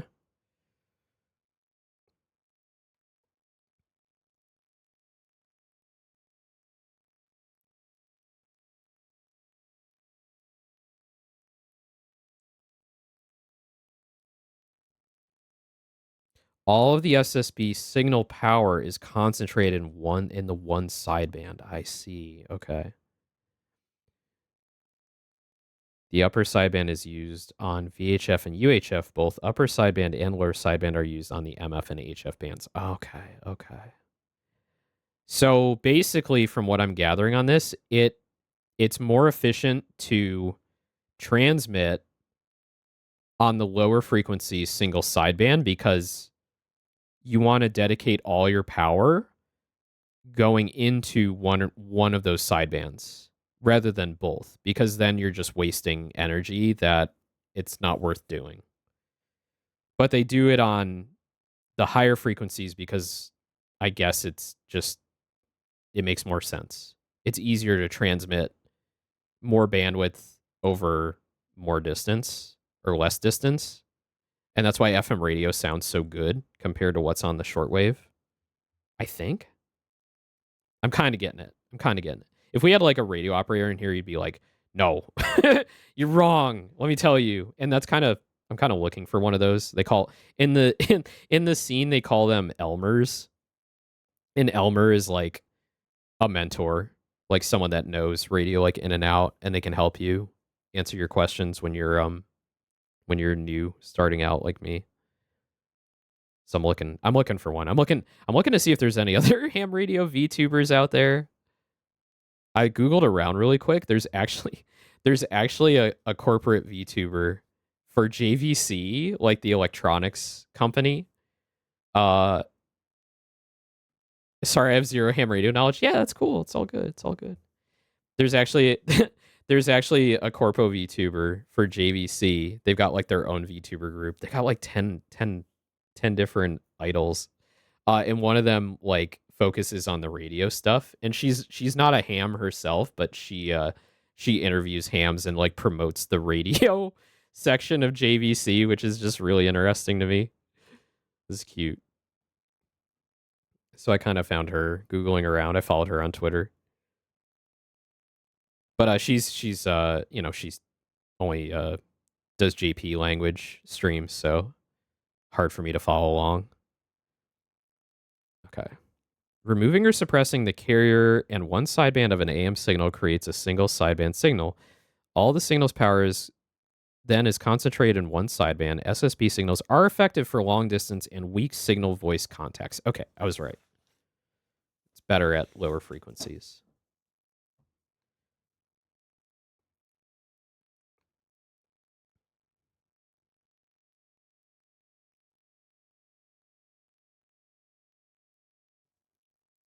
Okay, frequency and phase modulation.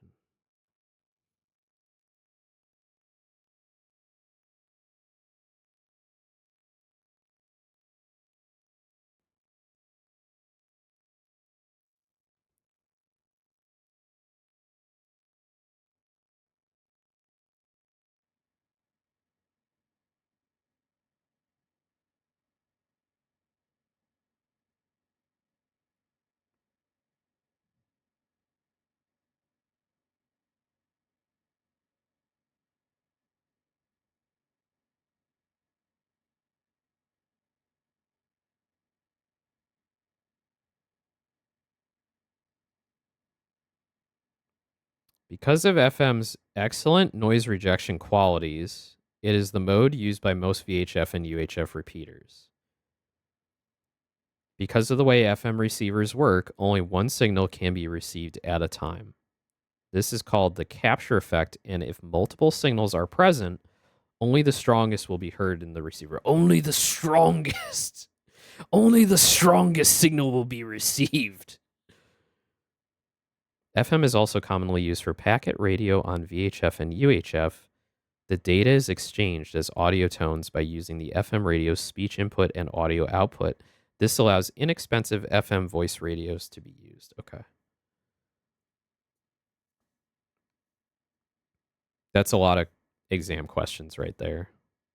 So that's what type of modulation is commonly used for VHF packet radio transmission. So that's FM. Which type of modulation is commonly used for VHF and UHF voice repeaters? Frequency modulation, FM. Which of the following is a disadvantage of FM compared with single sideband?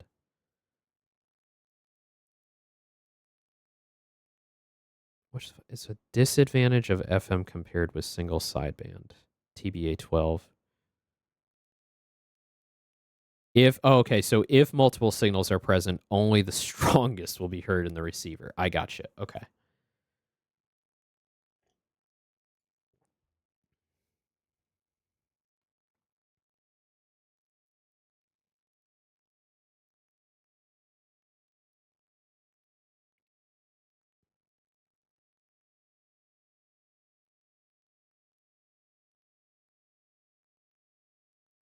You've been going for a bit, but I hope this thing has been going well, Owen. Yeah, hey, Hammy. Yeah. It is going well. I'm learning so much.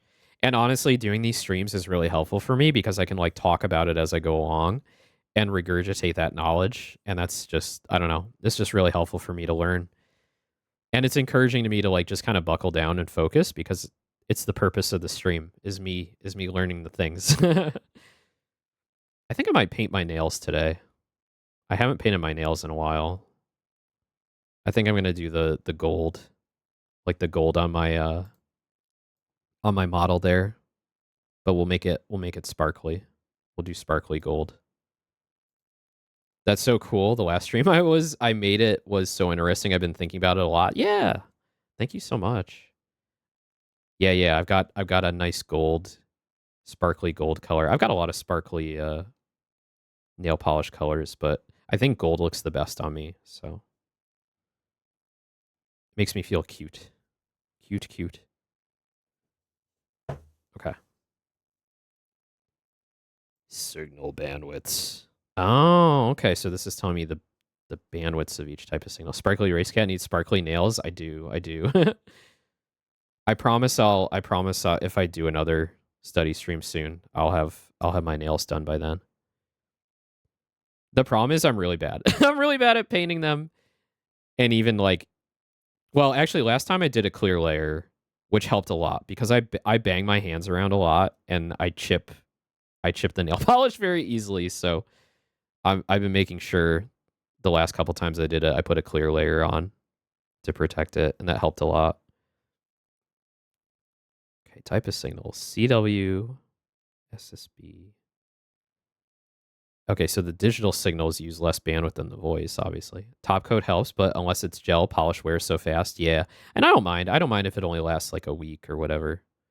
Oh my god, Owen Hammy off Kai, where Hammy does Owen's nails. I will be going to off Kai. I don't know what the dates are yet. I assume it's going to be in May again. But yeah, I am planning for it next year. I'm very excited. Very, very excited, even though it's a long ways away. And fingers crossed, I should have my full 2D live 2D model by then. Should have it before my anniversary, if things go well. Hype, yeah. Definitely not till next year though. Won't be done until next year. We haven't even started yet, but I've been talking. I've been talking to my artist and a rigger, and my rigger is lined up. They've just got a bunch of other projects first, and I need the money. I need the money first. I got to save the money, and I've had a lot of expenses lately. Money's a little bit tight, so I'm just no worries. I can do it. It's just I need a little time to save it for it. Yeah. Okay, so and it should be easier after this month. I've been spending a lot of money this summer, just going places, doing things. I've been really happy to be able to go to so many places on the weekends and visit people. And I'm going to the Hollow concert this coming weekend, so that's going to be like my last trip for a while. So like September, October, November should be good months to save. Good months to save money.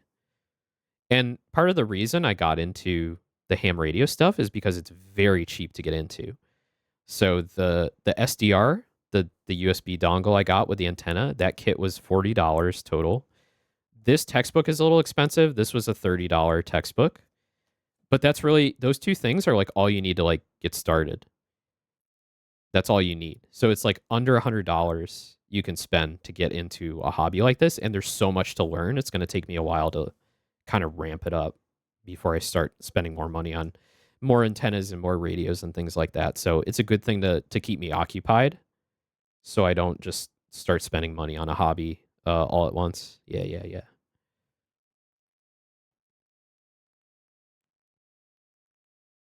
IQ modulation.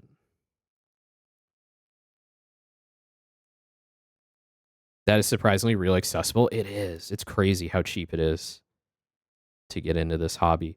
What really starts costing more is like when you get into higher powered radios. I mean, you could easily drop $300, $400, $500 on a high powered base station radio. And then antennas, you could be spending, over $100 on certain antennas. And then like, to get the most out of them, you usually want to mount them up high. So you need to like, you need to have a house or a shed to mount them on. But you can do a lot with just like I said earlier, like a dipole antenna, bunny ears, old school TV rabbit ears, and just like mount them to a chair in your backyard, and you can pick up so many signals that way. It's so cool. And there's so many free SDRs to listen into online as well, like all over the world in the US. I mean, that other day we were listening to a couple of antennas out in Utah and picking up people from like hundreds and hundreds of miles away in other states. So not super expensive to get into, but it can escalate very quickly if you're not careful.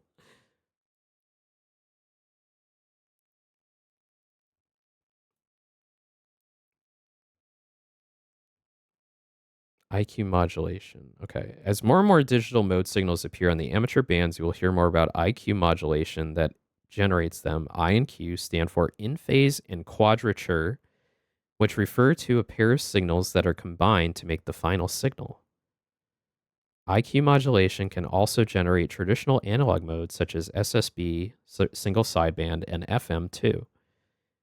IQ modulation is well suited to SDR techniques found in many new radios. Yep. Okay.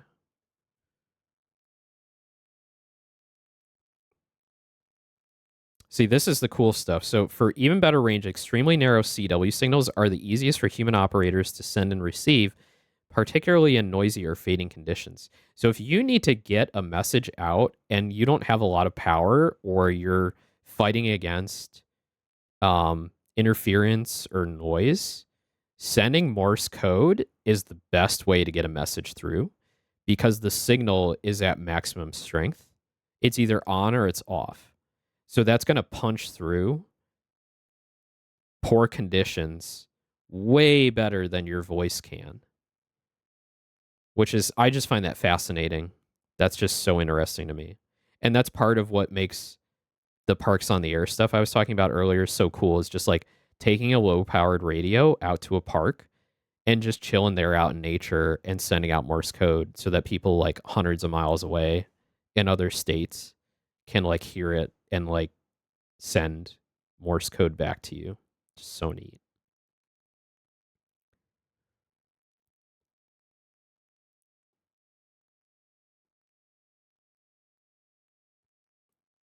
Even though the signals can be quite strong, hams refer to CW and SSB signals as weak signal modes because they are more effective than FM at low signal strengths.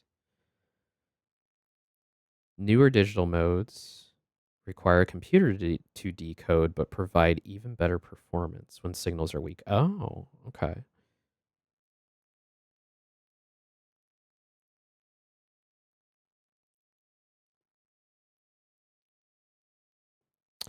This is important. If an SSB signal, single sideband signal, can use either an upper or lower sideband, which one should you use? Even though they perform identically, ham radio has standardized on the following conventions. Oh, this is super. This is handy. I need this. I needed this. This is what I was like trying to figure out, just like messing around on my SDRs. Like, when do I use lower sideband versus upper sideband? So below 10 megahertz, lower sideband is used. Highlight it. Yeah. Should I start marking up my book? Sometimes I get a little weird about marking up books because, all right, so when I was in high school, we had an English teacher who was like, you are going to mark up your book and you're going to write in it and write notes and you're going to highlight everything. You're going to destroy this book. And then I met like a few friends that were like very much like anti that. They're like, do not mark up your book.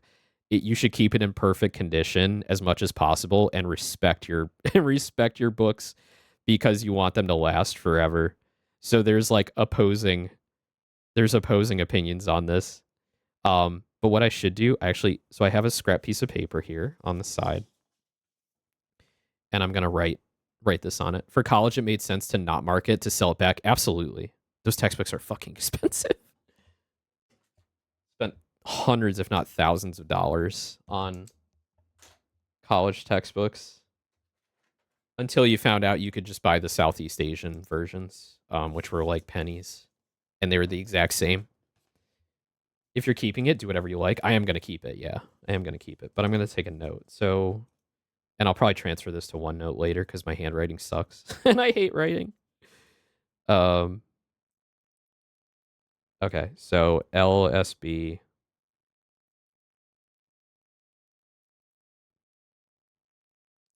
Below 10 megahertz. Oh my God, look at my terrible handwriting. USB above 10 megahertz. Chicken scratch. You can't even read it. Thank you for being my fellow OneNote advocator. So I use OneNote obsessively, especially for work, and home. So like I have a VTuber OneNote, and it has multiple pages in it. But the main page is just like I vomited every idea I had about Owen onto it, and like what future streams are going to be, and like outfit ideas and commission ideas, and it's all on like one page. But I do have a few extra pages that are a little more organized. At work, I'm very organized. I have like a scratch pad. I go by week. So like each week when I come in on Monday, I start a new OneNote in my like weekly notes category. So then I keep track of it like by week. And usually what I'll do is like I'll put like a list of to-dos first thing, and then like highlight them. I do a lot of color coding as I go along. So like reds are top priority. I need to get these done. And then I'll highlight and these are all bulleted lists too. So I do a lot of bulleted lists. And then I'll highlight the yellows, which are like, I need to get this done, but it can wait. I need to get it done this week, but it can wait. And then like as I go through and complete tasks, I'll mark them like green for, okay, I did something related to this task, but it might not be finished yet. And then when I finish the task, I give it a light blue color. I highlight it in light blue. I live my life by bullet lists. Yeah, absolutely, absolutely. And then like the rest of the weekly scratch pad will just be like notes I'll be taking from my users, like when I'm in meetings with them on the phone, or ideas I come up with or need to talk about with my team or my manager. And then there's usually like screenshots too. So I'll be taking like lots of screenshots about things that are screwing up in the systems, pasting those in, saving for triage, analyses, things like that. And then I have a whole bunch of other categories just for like all my passwords, all my passwords and logins, which I have probably about 60 or 70 at this point. And like process guides, quick notes on triage and process solutions and things like that, and all kinds of categories. So it gets really busy at the work from home racetrack. But yeah, OneNote is my life. I put everything into OneNote, so super good. Anyway, all right, so lower sideband.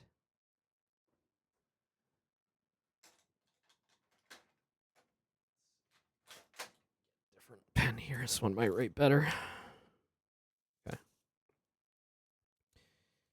Below 10 megahertz, lower sideband. Above 10 megahertz, upper sideband. Ooh, ad break. Including all the VHF and UHF bands. There's one exception. Amateurs are required to use upper sideband on the 5 channels of the 60 meter band. Okay. Let's reference that. The 60 meter band. So this is that special. This is one of those special bands. So there's 6 channels. General, advanced, and amateur extra licensees may operate on these 5 channels on a secondary basis with the maximum effective radiated power of 100 watts. Don't know what PEP means. Relative to a half-wave dipole. Permitted operating modes include upper sideband voice, so USB, CW, teletype, PSK31, don't know what that is, and other digital modes such as Pactor 3. Pactor 3? What's Pactor 3? Only one signal at a time is permitted on any channel. That's really interesting. I'll have to Google these channels to see like what exactly are hams using those for. What do those hams do on those channels anyway?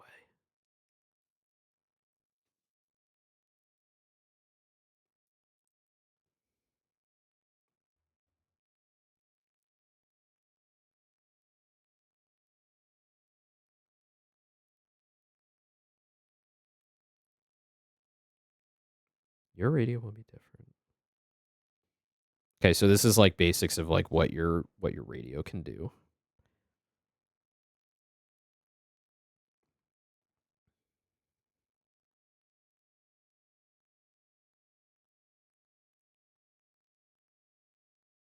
This is all practical stuff. This is the good shit. This is the good stuff.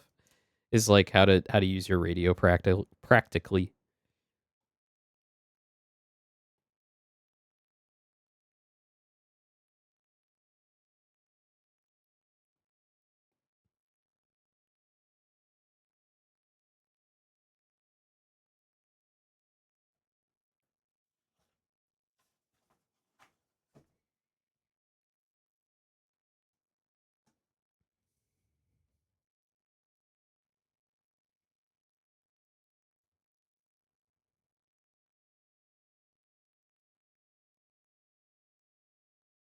Those are some fancy radios.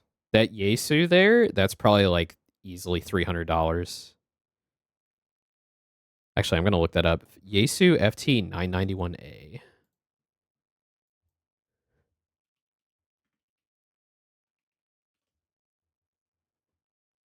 That radio is, oh my God, it's over $1,000. It's over $1,000. It typically goes for between $1,150 to $1,450. But the Yaesu brand is typically seen as like the really reliable high-end radio brand from what I can tell. So like when amateurs start out, they'll typically get like a Chinese manufactured radio because they do a lot and they're very cheap. So the Baofeng, most people get the Baofeng UV5R, which is like a $30 radio, and it does a lot. It does everything you need to get into radio, which is awesome.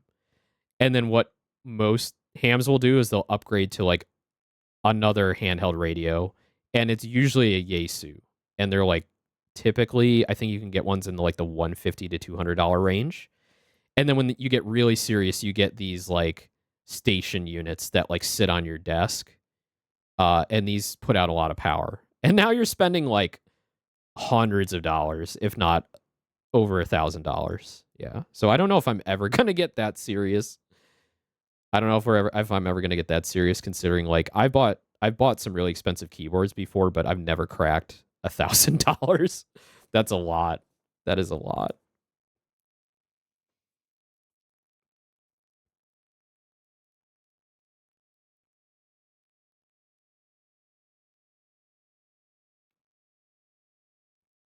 And that's a touchscreen display too. That's crazy.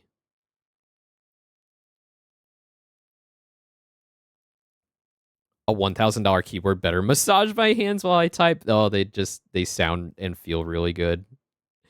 But it's yeah, it's a trap. Designer keyboards are a slippery slope, I'll tell you. Thankfully, I haven't bought a new one in over a year, so I think I've escaped. I still pay attention to what's going on in the scene. I love different keycap sets. I love seeing what's going on in the scene, but I've gotten what I wanted for the most part. So I've got more hobby. I got other hobbies to spend on now. I got my VTuber, I got my streaming, and now I got radio.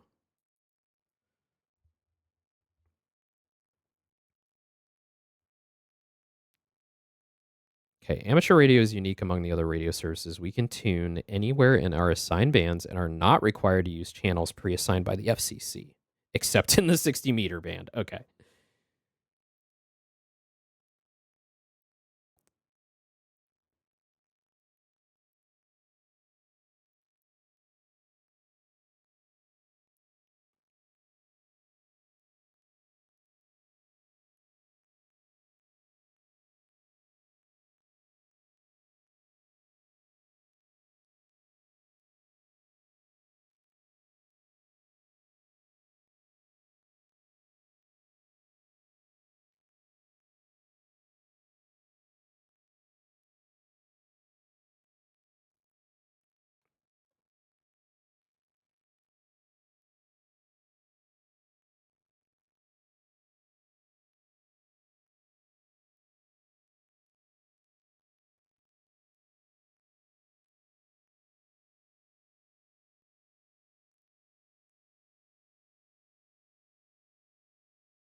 Yeah, this is kind of cool. It covers a little bit of like the evolution of radios. So like early radios operate on like crystals. So like crystals determine the frequency, and by changing, I guess, the positioning of the crystal, you could change the frequency. Then it moved on to um an oscillating circuit, which allowed you to tune into different frequencies. And now most radios are tuned through microprocessors. So the microprocessors control radio frequencies. So actually, like way back during like World War I, World War II,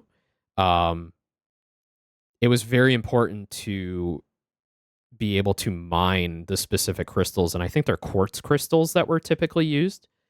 And I think a lot of that mining production for the quartz crystals came from South America, if I remember right. It might have been Brazil. So the U.S. needed to really protect those assets to import those crystals. Interesting bit of history there. Until they were able to use the oscillating circuits. So that kind of made the use of crystals for tuning frequencies irrelevant.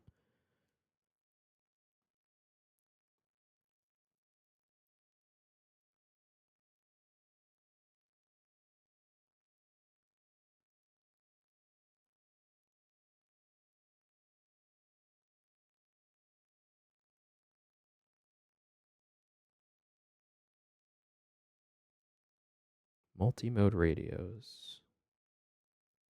Okay, so that's like what I have for my SWR. Or sorry, not my SWR. My SDR, my software-defined radio, I can switch between all the different modes. So like single sideband, AM, FM, CW. There's like a raw signal, I guess, for data. Band selection labels.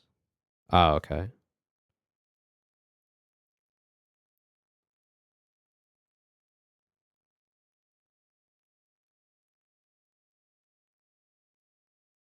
This is going to be pretty important, is knowing the wavelength and how it corresponds to the frequency we want to be on. Because a lot of these are interchangeable. They're like, oh yeah, I'm on the 30 meter, right? And 30 meter is in the 10 megahertz range, right? But sometimes they won't say like, oh, I'm in the 10 megahertz range. I'm in the 30 meter, range or whatever. So 30 meters, that would be this 10 megahertz, 10.1 to 10.15.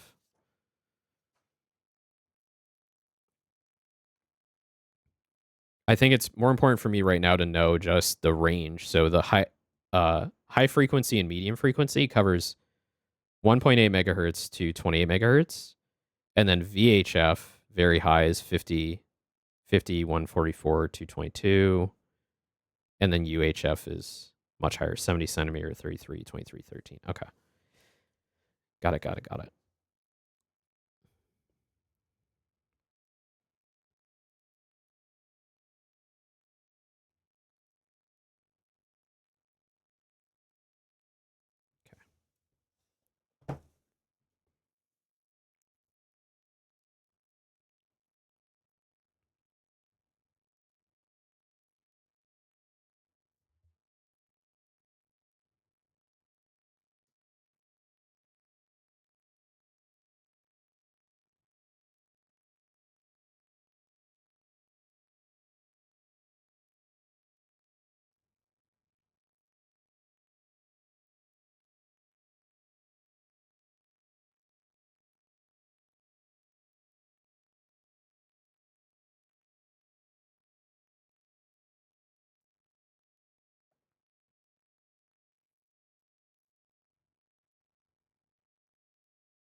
Morse code's dots and dashes are known as the elements. Okay, so I think we read this before. The different voice modulated pieces are also known as elements. Elements of the code. When using a straight key, the operator generates the dots and dashes manually. What about the queer key? This is called hand keying. You can get some assistance in manual sending by using an electronic keyer. Yeah, but we want to get good. I don't want to have any skill issues. I want to get good. I want to do it. I want to do it manually. It's going to be hard. Morse code is really hard to learn, but I want to make an attempt. I wish to attempt. But I got to get through this first. I got to get through the license and get my first radio to transmit on and learn that stuff before I can get into the Morse code stuff, because that's just like a whole nother animal.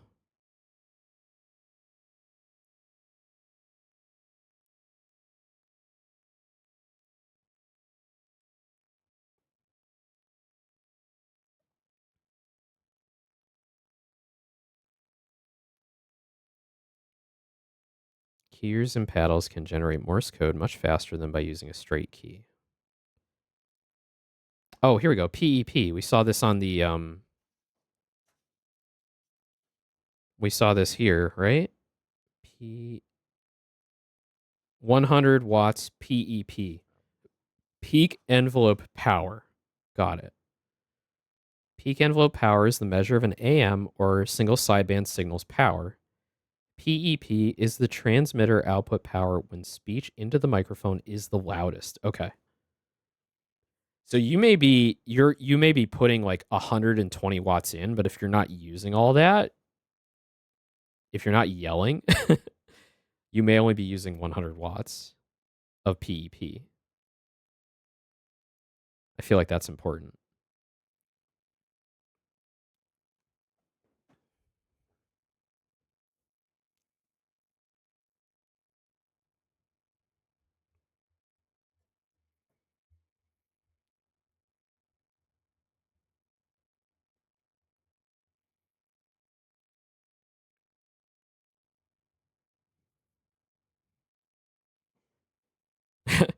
To avoid interfering with other stations while you're adjusting your transmitter or measuring its output power, it's a good idea to use a dummy load.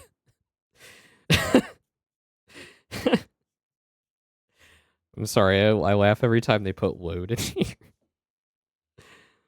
A dummy load is a heavy-duty resistor that can absorb and dissipate the output power from a transmitter. Don't make that face. A dummy load is a heavy-duty resistor that can absorb and dissipate the output power from a transmitter. Okay. All right. We're adults. We're adults. I'm an adult.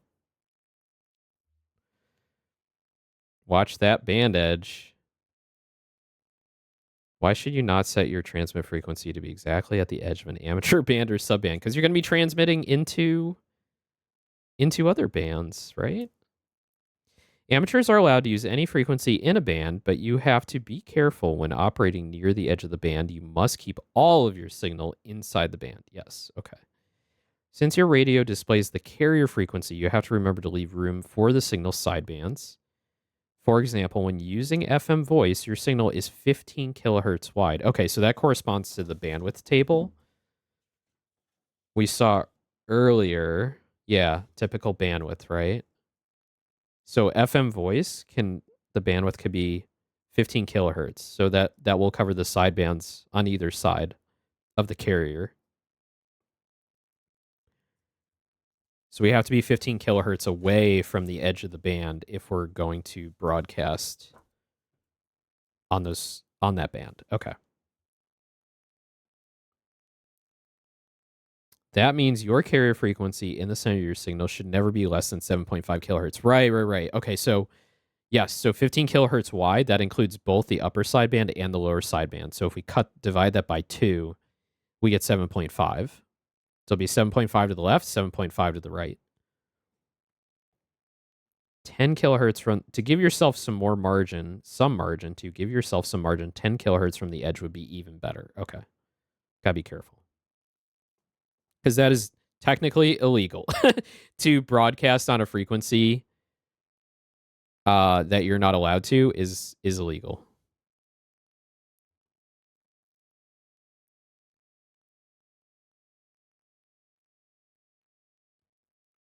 Okay, we need to get away from dummy loads. Okay. Excessive modulation. Ooh, spurious signals.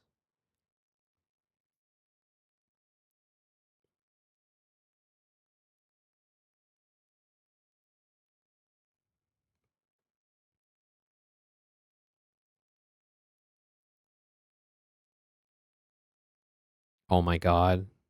They those unwanted transmitter outputs have lots of names, but the most common is splatter. We got dummy loads, we got splatter. What's next?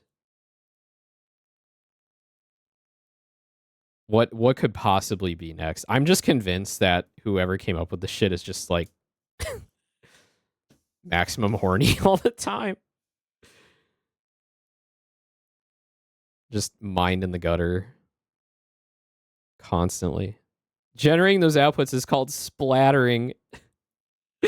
As in you're splattering 10 kilohertz away. Stop splattering me, bro. Stop splattering me.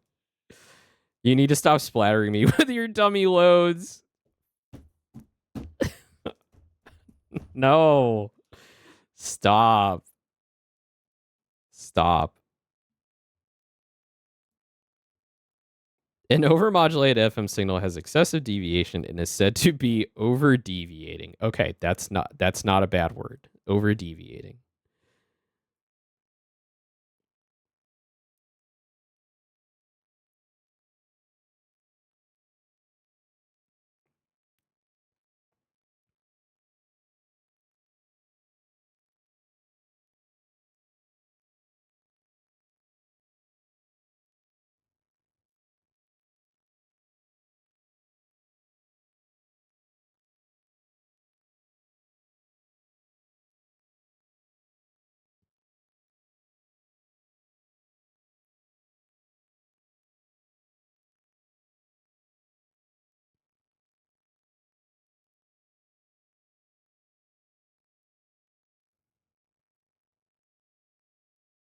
Important. Squelch, yeah.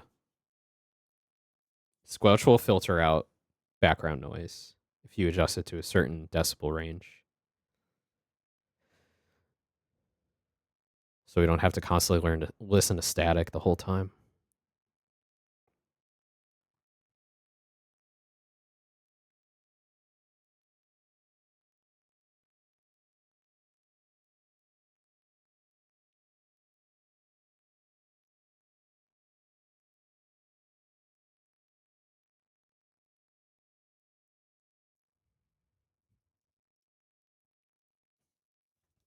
I'm awake again, and Twitch is wanting me to use my points for Ada Ada, but this is not the time. Saku, you can use your Ada Ada points whenever you want.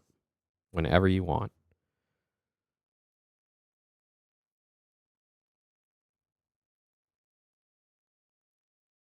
Just taking some important notes for later.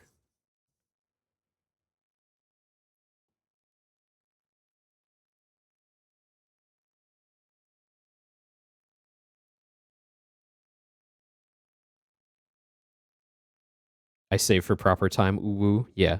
Yeah. You shall save. Also, hello.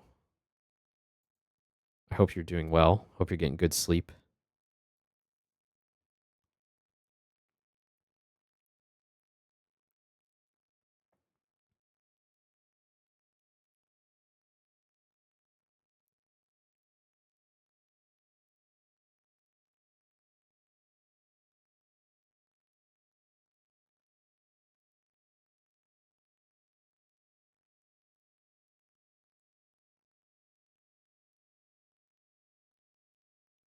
Okay.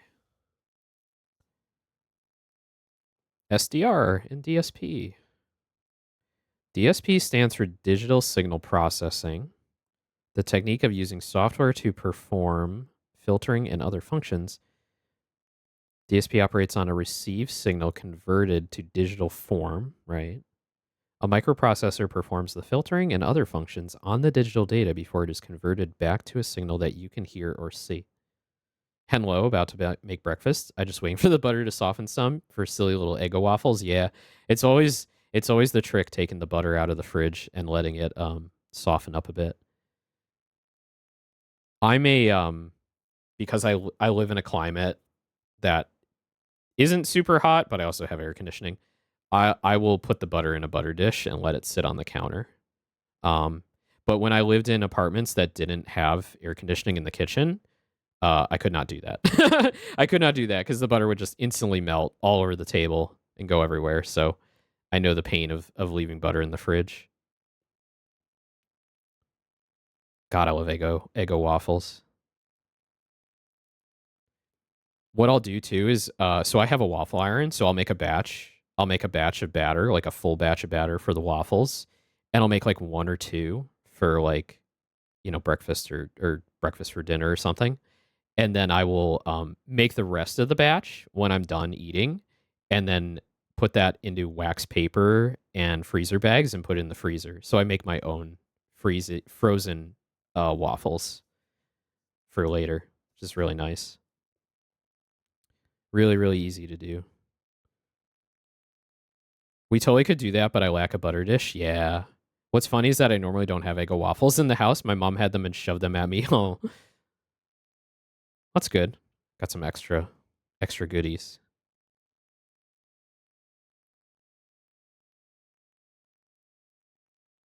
Common DSP functions include noise reduction, variable signal filtering, automatic notch filtering, and audio equalizing.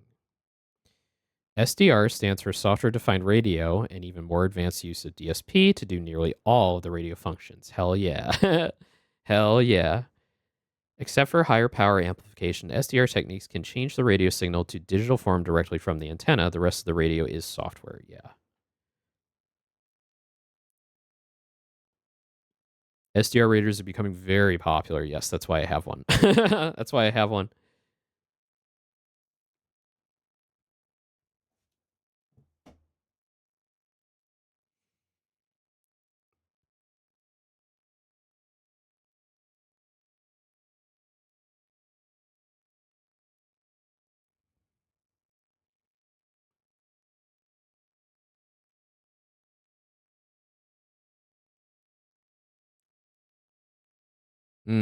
This is handy. Automatic gain control. I need to figure out if I can do this on my SDR.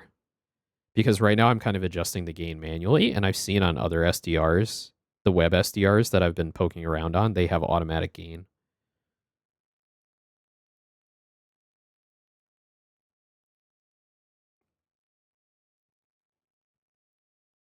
Okay, here we go. Squelch. To keep from having to listen to continuous noise when no signal is present, the squelch circuit was invented.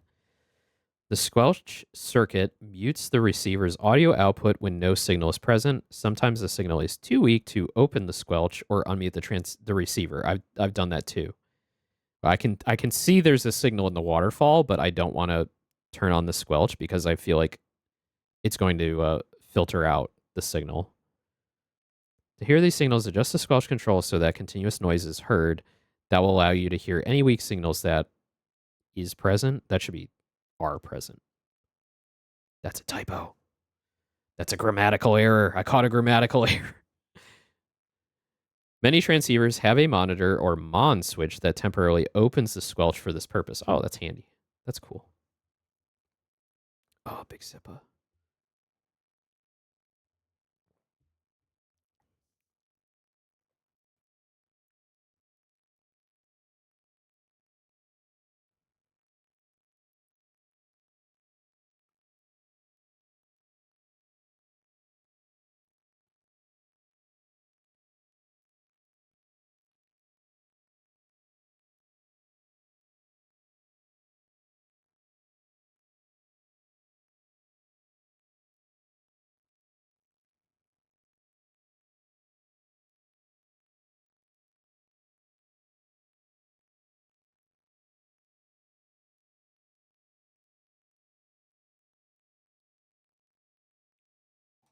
This is getting into a lot of concepts that I already am kind of familiar with using I have a headphone preamp or DAC. I forget what it is. I have one of those shit.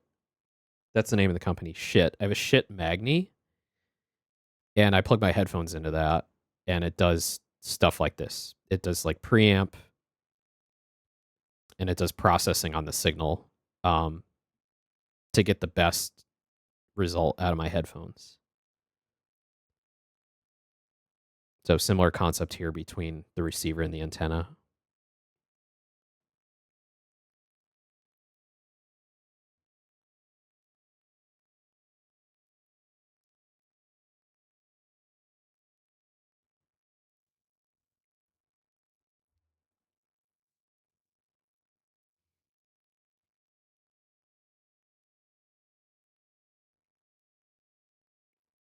A receiver rejects unwanted signals through the use of filters. So I've seen some external filters that some people I follow use to get the best satellite signals. So they're like little boxes that you screw on between the antenna and your receiver, and it will filter out signals that are interfering. So if you're trying to get like satellite signals from the NOAA weather satellites, you can get a specific filter box for that you can attach to your antenna to get a better result when you're receiving that, which is pretty cool. I think one of them's called the Sawbird. It's called the Sawbird. So I might get one of those Sawbirds eventually if I really get into trying to get the best picture quality out of the weather satellite downloads.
This is all great information, but like none of it is on the exam. I'm noticing like there's no exam questions for this info, but it's all good info. It's really handy.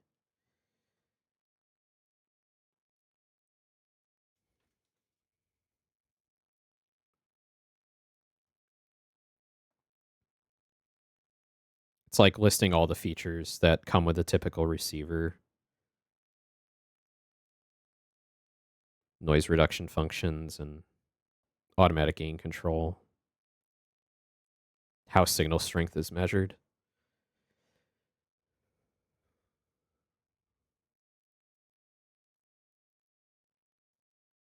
Power amplifiers, okay.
Transverters. Let's go.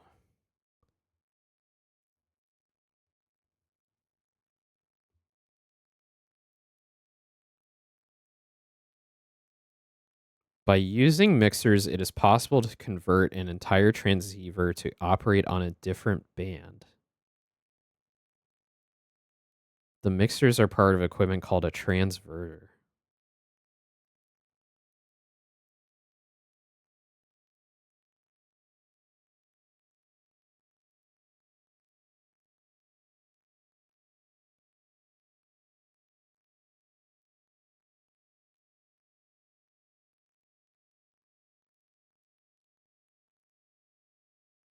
Oh, okay. All right. So, for example, with few transceivers available for CW and single sideband operation on 222 megahertz, a transverter is used to convert 222 megahertz signals to and from the 28 megahertz band on an HF radio. Interesting.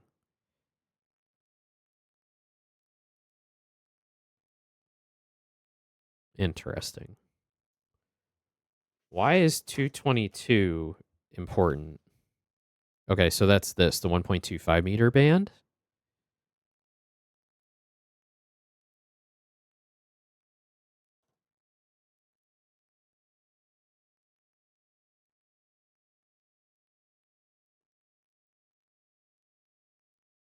So you would use a transverter to broadcast on the 28 megahertz band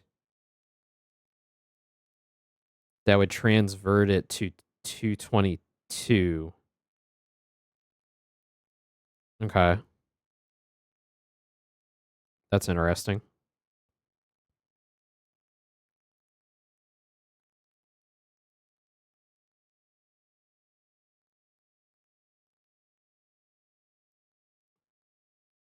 Yeah, I mean the band is just like so specific. I imagine that there's no point in most radios transmitting specifically on this frequency. There has to be like hardware reasons for this. Like it's just it just becomes like too expensive or something. Probably because at those high frequencies you're looking at like special antennas and things like that. So okay.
It's talking a lot about how computers are being used to transmit data through like specific protocols, and it's using code like similar to Morse code to send those signals by converting the binary ones and zeros into tones, into data tones.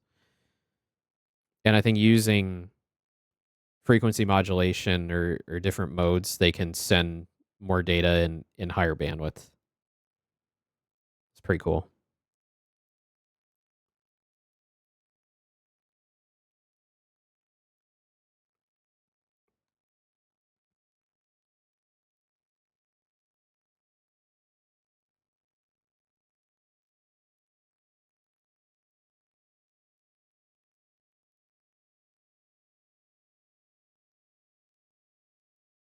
What is that signal?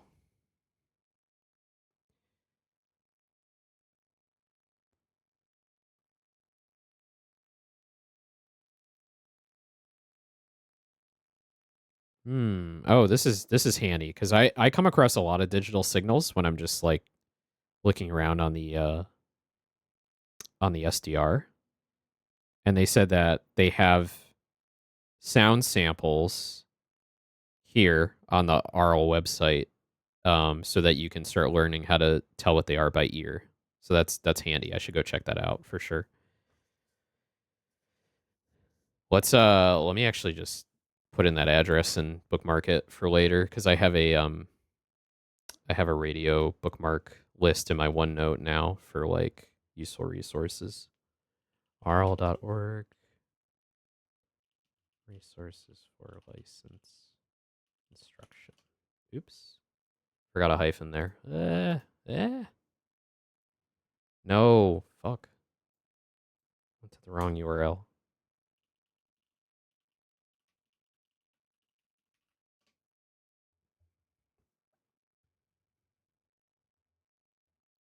Digital audio.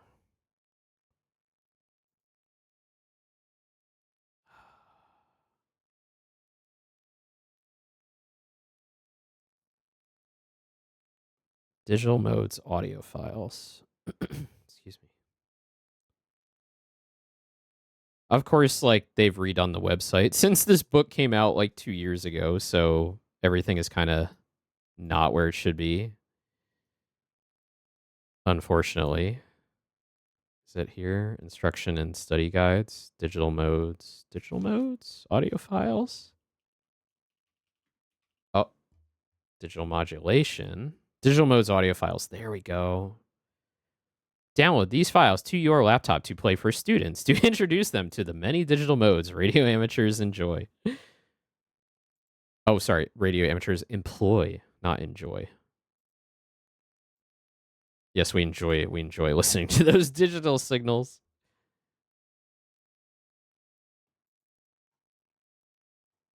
All right, I'm going to bookmark this. Bookmark. Where's my OneNote?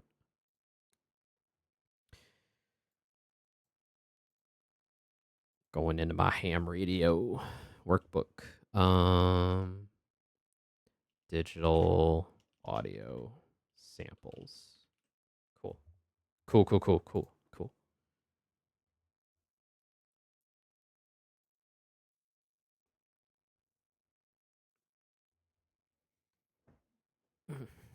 Oh, we're almost going 3 hours now. I might take a break soon. Starting to fade a little bit. I need some lunch. I just had some cereal and a banana for breakfast. I think around 11. And I've been going for a while now, so kind of need some lunch. I don't want to like stretch my legs, do some chores, maybe do a little bit of vacuuming.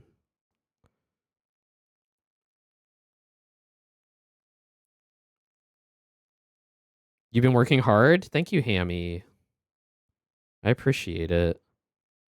I like the encouragement. It makes me happy. Makes me feel good. Thank you. Makes me a happy cat.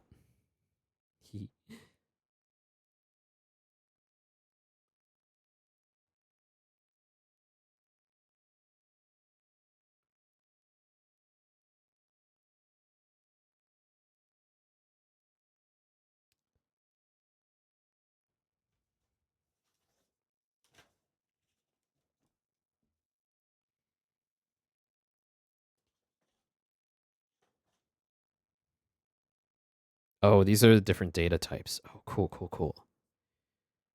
Radio teletype using the 5-bit Baudot code. Keyboard to keyboard mode such as PSK31. That's that PSK31 we saw in the band list here. PSK31, yeah. Pactor 3. Is there Pactor 3 here? No, I don't see Pactor 3 here. Oh, there it is. Pactor. Pactor or WinMore modes for WinLink system messaging. Okay. I assume these are like tied to like programs you can download and like type in what you want to say through your keyboard, and then it sends out the digital signal. It goes beep, beep, beep, beep, beep, beep.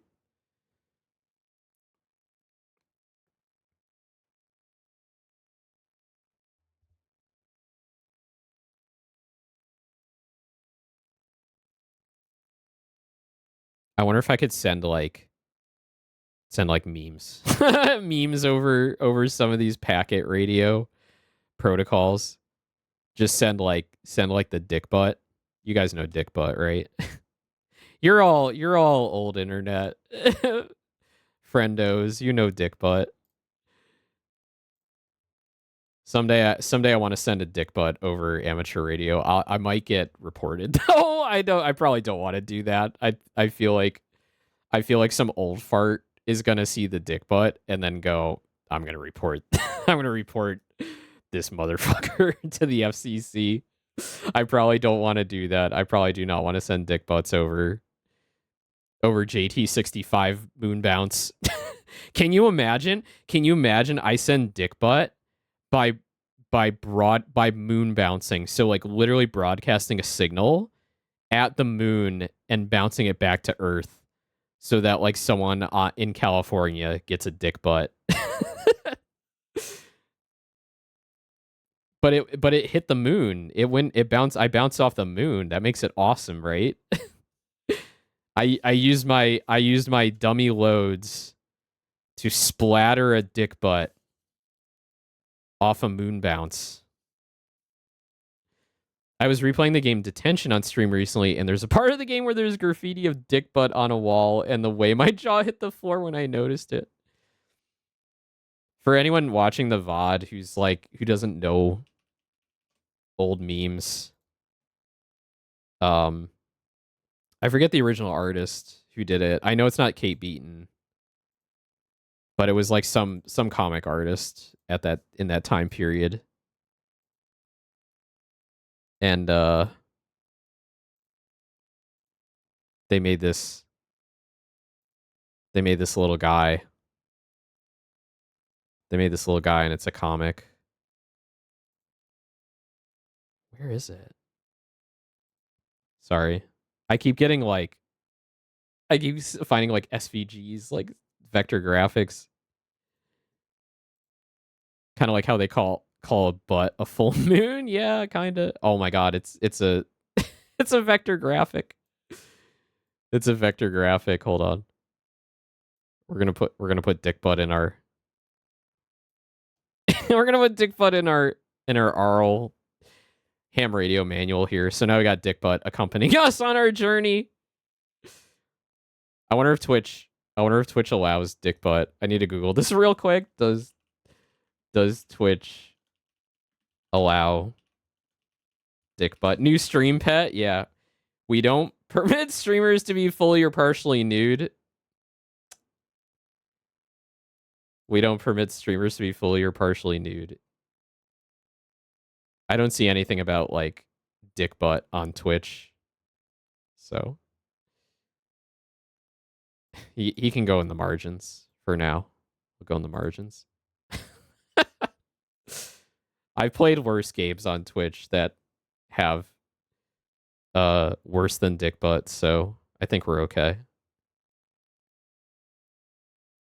Content that focuses on intimate body parts for a prolonged period of time will not be allowed. Oh. There you go. We'll keep moving them around.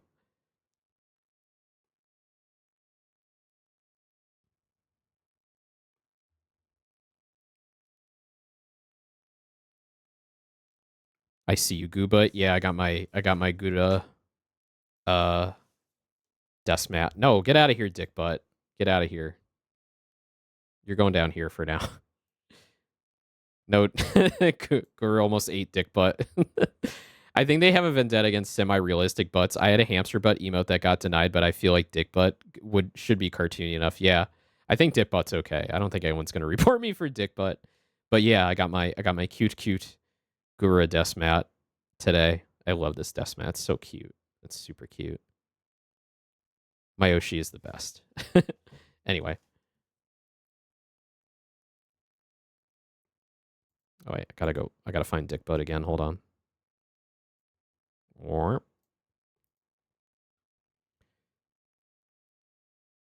Which of the following is included in packet radio transmissions?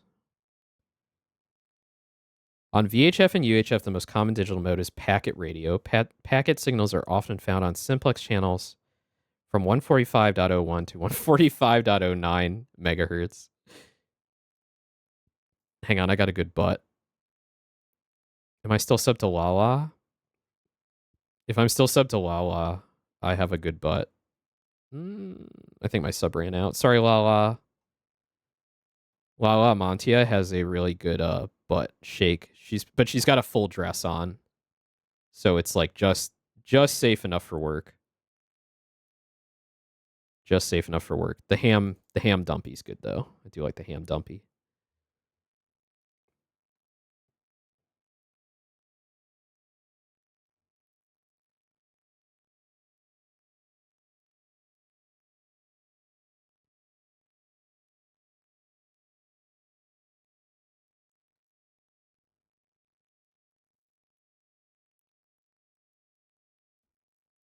There's a lot of stuff up here. IP-based microwave networking. So this is actually really important in rural areas. So I have a friend who works for an ISP in a very rural area, and they use microwave networking to supply local residents internet. So it's all through microwave antennas and broadcasters. So it creates kind of like a mesh network.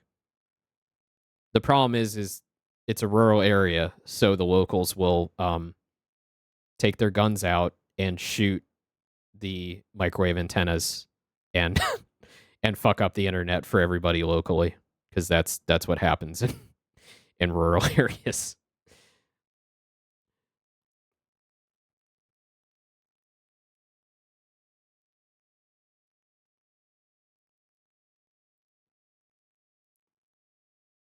Something 5G causes COVID. Yeah, it's probably those people. Amateur radio emergency data network can create a peer-to-peer mesh or be used in point-to-point or point-to-multipoint topologies, while ham WAN, for example, implements star topologies. These networks have proven very useful in public servicing and emergency communications. So there are other mesh networks that are popping up now. So in the last few years, there's been a type of device, radio device, called LoRa, and it's LoRa. It's it's like low power operations or something. I'm going to Google it. LoRa. Oh, long range. Okay. Yeah, long range is a physical proprietary radio communication technique. So what it is like you have these very low power radios that can transmit like a few miles apart, and you can send like simple text messages. So if you have a few of these LoRa communicators in a mesh network, like in your general area or even like a city or things like that, you can all kind of create your own communications network with each other. And the batteries will last for like days or weeks at a time. You can hook them up. You can like hook them up to your phone with Bluetooth and send text messages through it. So you can basically create your own local long range cellular network, essentially. But you can create your own like network where you can text message people, which is really, really neat. The Wild West of networking early days was wild. Yeah. like know what was going on then, so like I didn't really experience it for myself. But yeah, I mean, early Wi-Fi, obviously. By the time I was like understanding what networking was, like Ethernet was already a thing, so I didn't deal with like token ring. I didn't deal with like token ring stuff. I came in kind of late.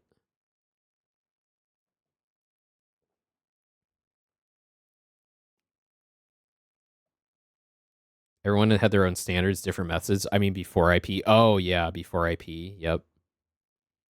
Yeah, there were a lot of interesting competing standards going on, even in like late '90s, like gaming through like modems and stuff. There were a few different protocols going around. I think IPX was one of them. I feel like there was more. There's like a couple of other protocols that like I was trying to play multiplayer online games on. If I remember, government stepped in, basically said, "This is it." Yeah, it's usually what it takes is like someone has to force a standard, either like a committee, a conglomerate of like multiple companies have to kind of standardize something, or the government has to do it.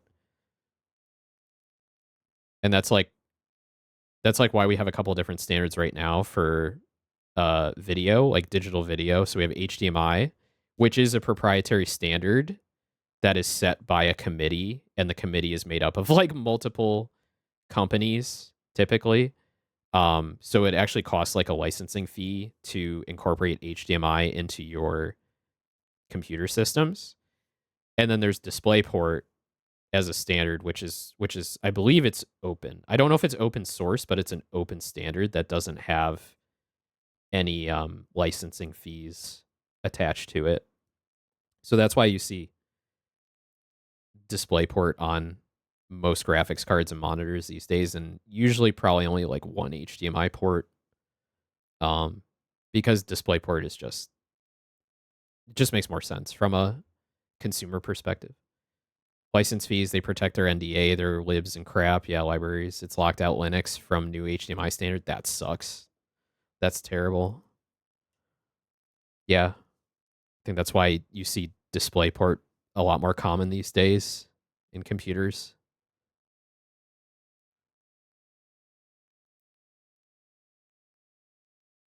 I gotta say, I've bought quite a few HDMI to DisplayPort converters in recent years to hook up, monitors and things like that. AMD petitioned HDMI standard to try to get them to make it available. They said no. Ugh, gross. I'm not like a super obsessive, like everything should be free open source, right? Free open source software, everything. But like, I definitely think that having a proprietary standard that charges licensing fees and locks certain operating systems and things like out of usage is fucking stupid. It's fucking stupid. Really dumb. You're just making yourself like more unattractive to the consumer.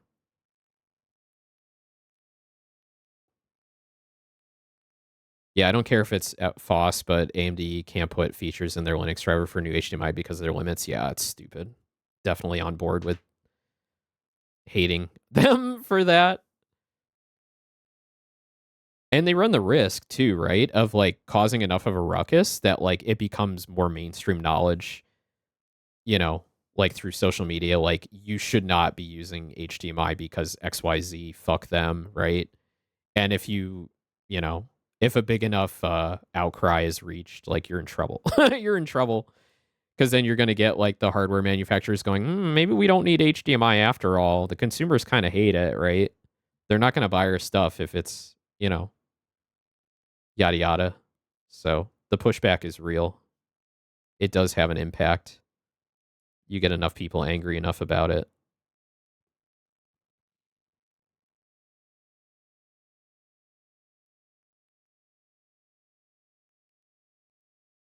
All right, where was I? WSJT modes. What is this?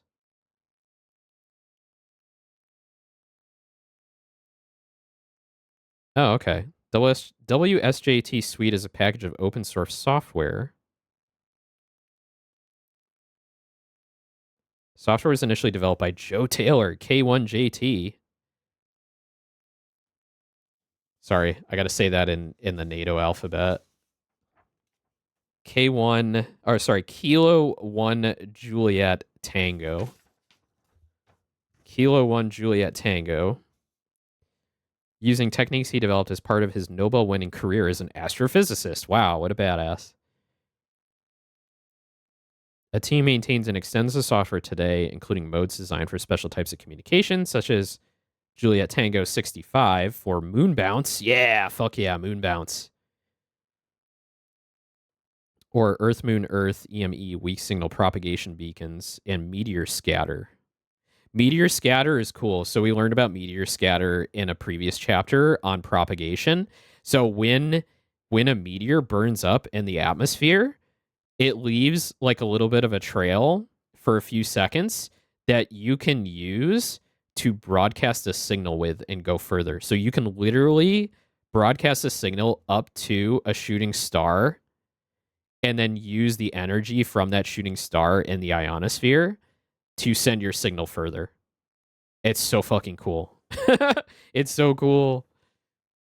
It's crazy. It's so crazy. Talk about riding a comet? Yeah, literally. You're literally riding a shooting star. Ride on shooting star. Dun, dun, dun, dun, dun, dun, dun. So you can ride on shooting star with a radio signal using modes like this. Yeah, Footy Cootie. Get that Pillows playlist going.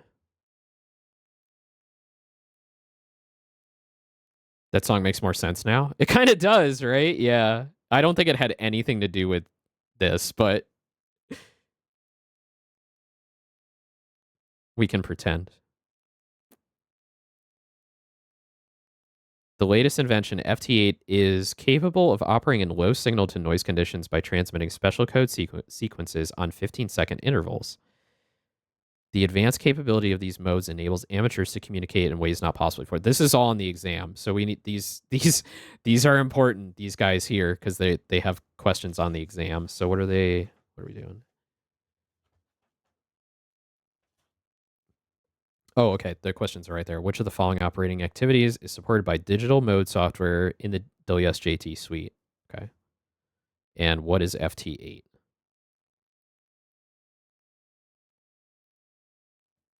So is FT8 used for meteor scatter? Yes, it is. The 15-second intervals make sense because you can only use meteor scatter for like a few seconds and then it's gone.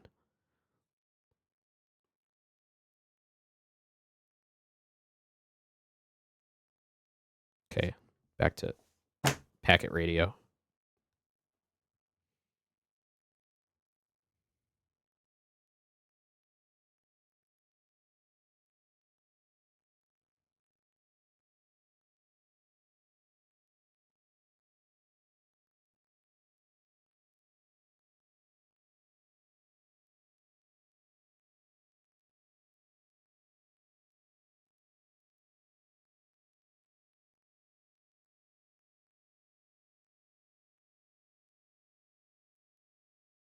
Yeah, so packet data I'm very familiar with because I did study networking. I do know how packets work. So yeah, they have a specific protocol, right? And their packets consist of header, data, and checksum, so that if the data is corrupted on receipt,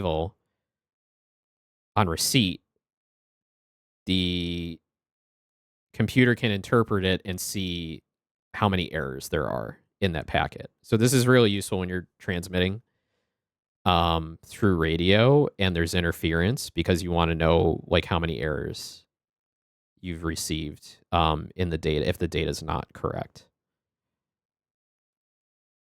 Yeah, following the data, there's a checksum that allows the receiver to detect errors. If an error is detected, the receiver automatically requests that the packet be retransmitted until the data is received properly. This is called an error queue for automatic repeat request. The rules of the packet radio protocol AX25 ensure that the data accepted by the receiver is error-free. Okay. Starting to get hungry. Oh, we're almost at the end of this chapter? Well, this section. All right, let's get to the end of the section, and then I'm going to gonna call it. I'm gonna go eat. Eat. PSK. So this is like the keyboard protocol. Digital modes that are designed for real-time person-to-person communication are called keyboard-to-keyboard modes.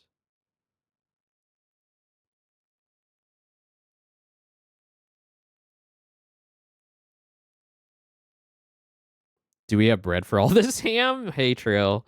I do have bread. Actually, let me tell you about the sandwich I got yesterday. So I usually like order takeout like once a week. And I'm trying to like keep the budget in line because I've had a bunch of expenses lately. So I'm like, all right, I'm gonna go cheap. Let's get gyros. Let's get Greek gyros. And there's a new place that opened up that does fancy fancy gyros. So it's like it was like a Turkish bread instead of a pita. So there was like Turkish bread. So it was more of a sandwich. So it was like big sandwich. And then it had the beef and the lamb on the inside with the Zatzki sauce, and there's hot sauce too, and lettuce and tomato and all that good stuff. And it was so good. It was so tasty. Oh my God, I'm hungry now. I'm hungry. I had a really good gyro sandwich with Turkish bread. That was so good. Especially because like I have a local diner that's like, it's specifically a Greek diner, and their gyro sucks. It's terrible. It's not good, and it makes me sad. But I do have a lot of halal places around me that just do like very basic like rice, lamb, sauce, and then like, you know, salad, like lettuce, tomato, etc. And it's so fucking good. And it's so cheap too. I think it's like typical rice plate where I am. I think it's around like $10 a plate. So I know a lot of places that's like, oh, it's kind of expensive, but like for here, it's reasonable. And then getting French fries with it. I usually get French fries with my halal plate. So good. So good. Okay. PSK, got software. Do it through your sound card. Some places make their gyros so dry, even with Zatzki, just a desert wrap. Yeah. If you find a good gyro joint, keep going there. keep not patronizing them. Keep being a patron to them. Because your custom is appreciated and it will keep them in business. Radio teletype is the oldest keyboard-to-keyboard mode invented in the 1930s. It uses the Baudot code. Oh, Baudot. Okay, so the T is silent. Baudot, which is where the term baud comes from. Oh, got it. Yeah, baud being like baud rate, right? So when you're sending like serial signals through like a COM port, you can change the baud rate depending on what you're trying to send. Baudo is my favorite clay toy. The most popular keyboard-to-keyboard mode today is PSK31, which stands for Phase Shift Keying 31 Baud. PSK31 uses precise signal timing to recover the signal from noise and interference. Although it sends data at a low rate, it works very well in noisy conditions. A typical operating program for PSK31 is shown in figure 5.8. Okay. So this is kind of hard to see, but many amateurs use the DigiPan software shown here. At the top is a window that shows the decoded text. The bottom shows a waterfall display and is a visual representation of what the computer sound card is receiving from the audio. This would be cool to like venture into, this sort of like sending keyboard messages like through this stuff. But honestly, that's not super interesting for me. This domain name has expired. What? Oh, really? Digipan.net? Seriously? Digipan.net. Holy shit, it has. This book is not that old either. Like the new questions came out 2022. So this book was published like only a couple years ago. Wow, that sucks. Rest in peace, Digipan.net. They definitely just kept that part from an old edition. No, not necessarily. Not necessarily. Sometimes these things just like go away. But anyway, I'm sure it's just moved to another site or somebody is maintaining it now. I mean, to be honest, some of this stuff moves pretty fast. Sometimes these things just like, oh, this was the thing we were using, and then within like a year, we found a better thing to replace it. So I'll have to look it up.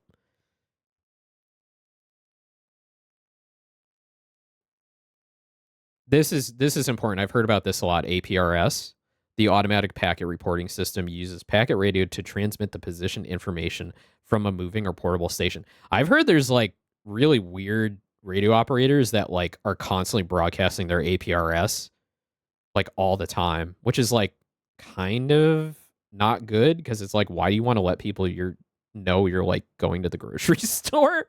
Like no one cares. That's also kind of creepy, right?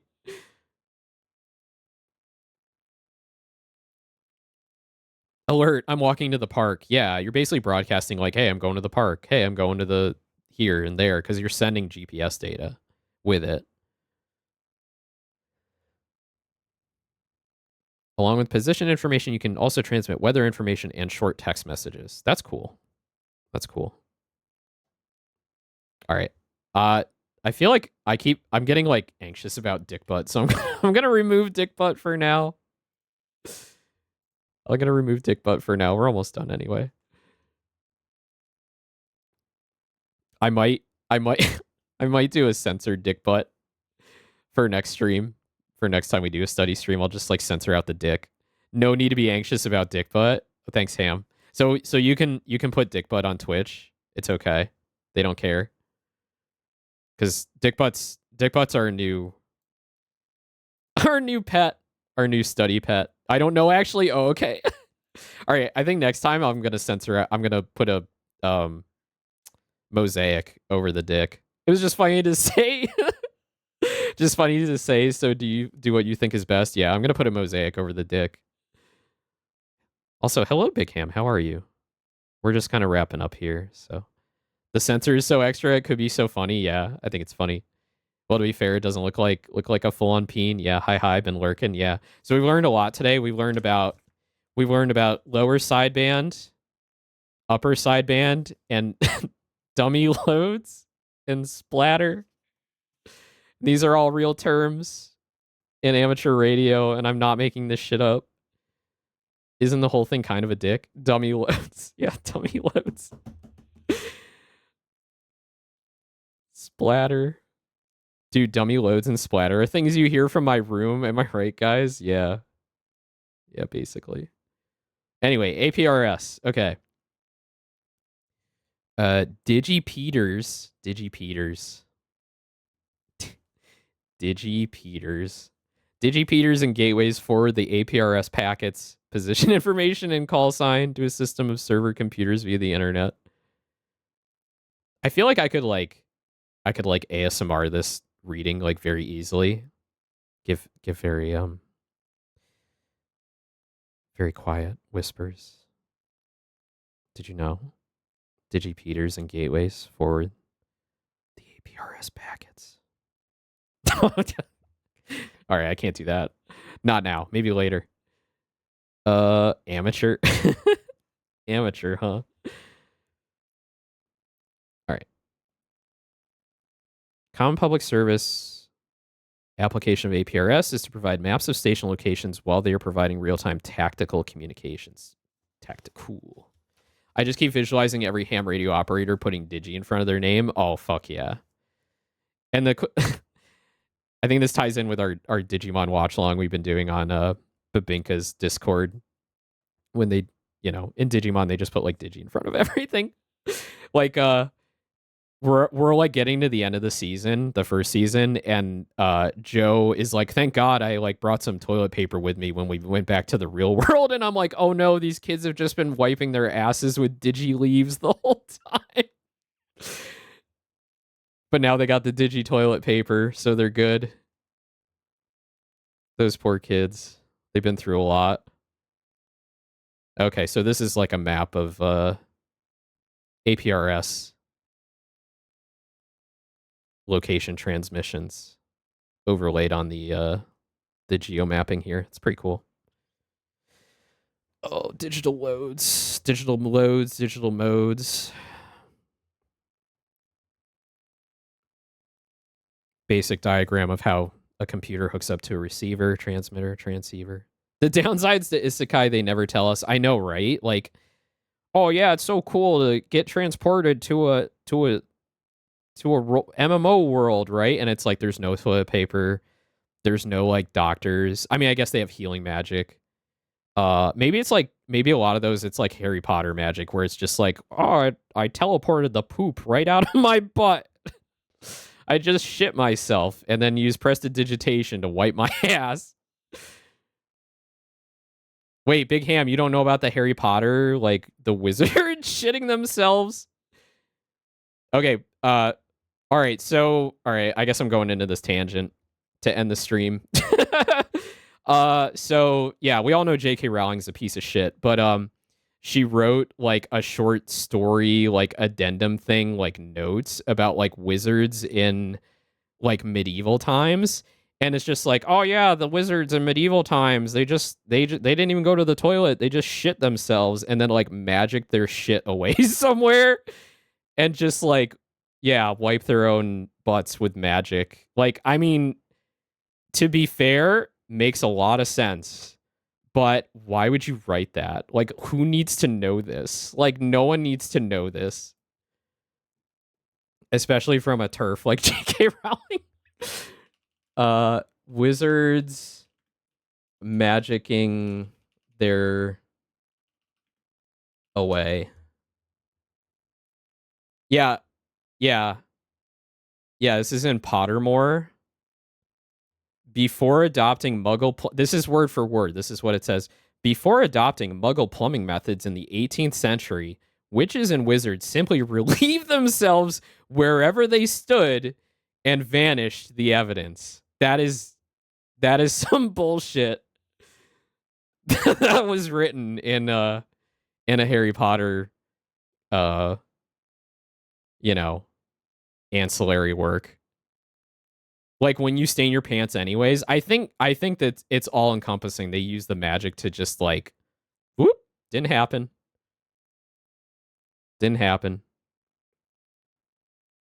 I know in D&D you can use prestidigitation to do stuff like that, like get stains out of your clothes or like do some basic cleaning. Why do you think they wore robes? Anyway, it's disgusting. All right.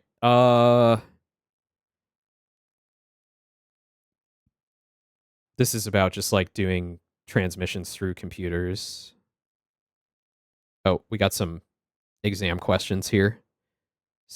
Oh, wait, what are the questions? How are the transceivers audio input and output connected in a station configured to operate using FT8? What signals are used in a computer radio interface for digital mode operation? Which of the following connections is this made between a computer and transceiver to use computer software when operating digital modes? Okay. So this is actually important. This is important. Sorry, we ventured away from our studying to talk about wizards shitting themselves. I feel like it's not so out of pocket for someone who has black mold growing in their workspace. Yeah, that's true. They deal with a lot of weird shit. What breathtaking world building? I know. These are the facts. These are the things that fans want to know. What did wizards do in the 18th century when they had to take a dump?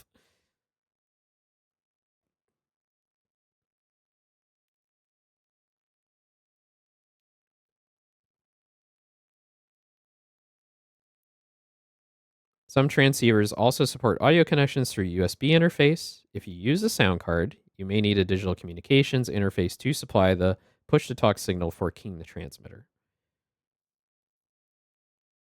I need to know how 18th century wizards trim their beards. Please tell my JKR. Yeah. Okay. An internet gateway station is a regular digital mode station. Also runs software that relays data to and from the internet.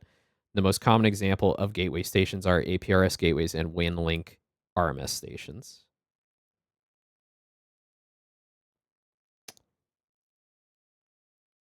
The gateway shown in this figure is a special kind of digital station that provides a connection to the internet via amateur radio. Most gateways are set up for forward messages.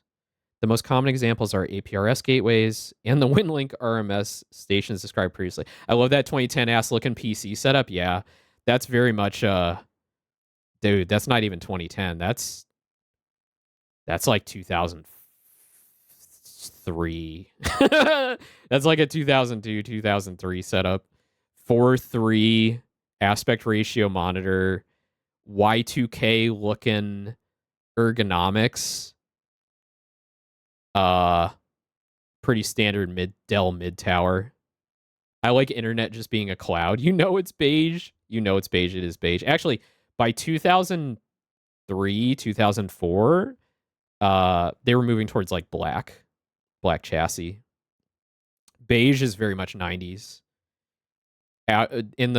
Once we got to the 2000s, they started moving towards not beige, which made me sad. I really liked beige PCs. Okay, the gateway is a special kind of digital station that provides a connection to the internet via amateur radio. Most gateways are set up for forward messages. The most common examples are APRS gateways and the WinLink RMS stations described previously. Caution! All the rules and regulations about commercial and business-related messages and communications apply to internet gateways. For example, it's definitely not okay to exchange emails for your employer or to access websites with third-party advertising. Because so much of the internet is associated with commercial activity, take extra care to follow amateur radio rules. So the amateur radio rules are really interesting.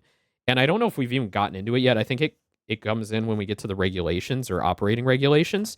You are not allowed to broadcast commercially, like for a profit. So you can't run your own radio station through ham radio and like advertise with it or collect money in any form. So this also opens up the question about like, well, what about like YouTube and Twitch? If I'm taking money from contributors that follow my content, is that technically breaking the amateur radio rules? Or is it specifically about like the broadcast done over amateur radio and not like, oh, I'm monetizing my hobby that includes amateur radio, right? So I think I need to like look into this more and just make sure that I'm not breaking any rules. But the thing is I don't think I'm going to run into this problem because you guys are never going to hear me broadcast. You guys are never going to hear me broadcast on amateur radio because once I get my call sign, the call sign is public information. And if you look up my call sign online, you're going to be able to find my name and my address. Unless I pay for a PO box. Apparently you can pay for a PO box and have that censored, but my name is going to appear under the call sign, and I don't think I can register an alias under that. So unfortunately, I'm probably not going to be able to do any live ham radio streams where you hear my call sign. So feels bad, man, but I just, got to protect my privacy. So that's all good. No sparkly Space Cat Radio 101.4. Yeah, unfortunately. Whew. Okay. We went for 3.5 hours. So I'm going to call it here. Thank you guys so much for showing up, even if you just popped in for a few minutes to talk about wizards shitting themselves. I'm going to be back tonight. How far did we get? Oh, we're on chapter 5. We're in middle of chapter 5. Chapter 6 is communicating with other hams. Chapter 7 is licensing regulations. Chapter 8 is operating regulations. And then chapter 9 is safety. So it talks about like radiation and, like electrical stuff, more electrical safety.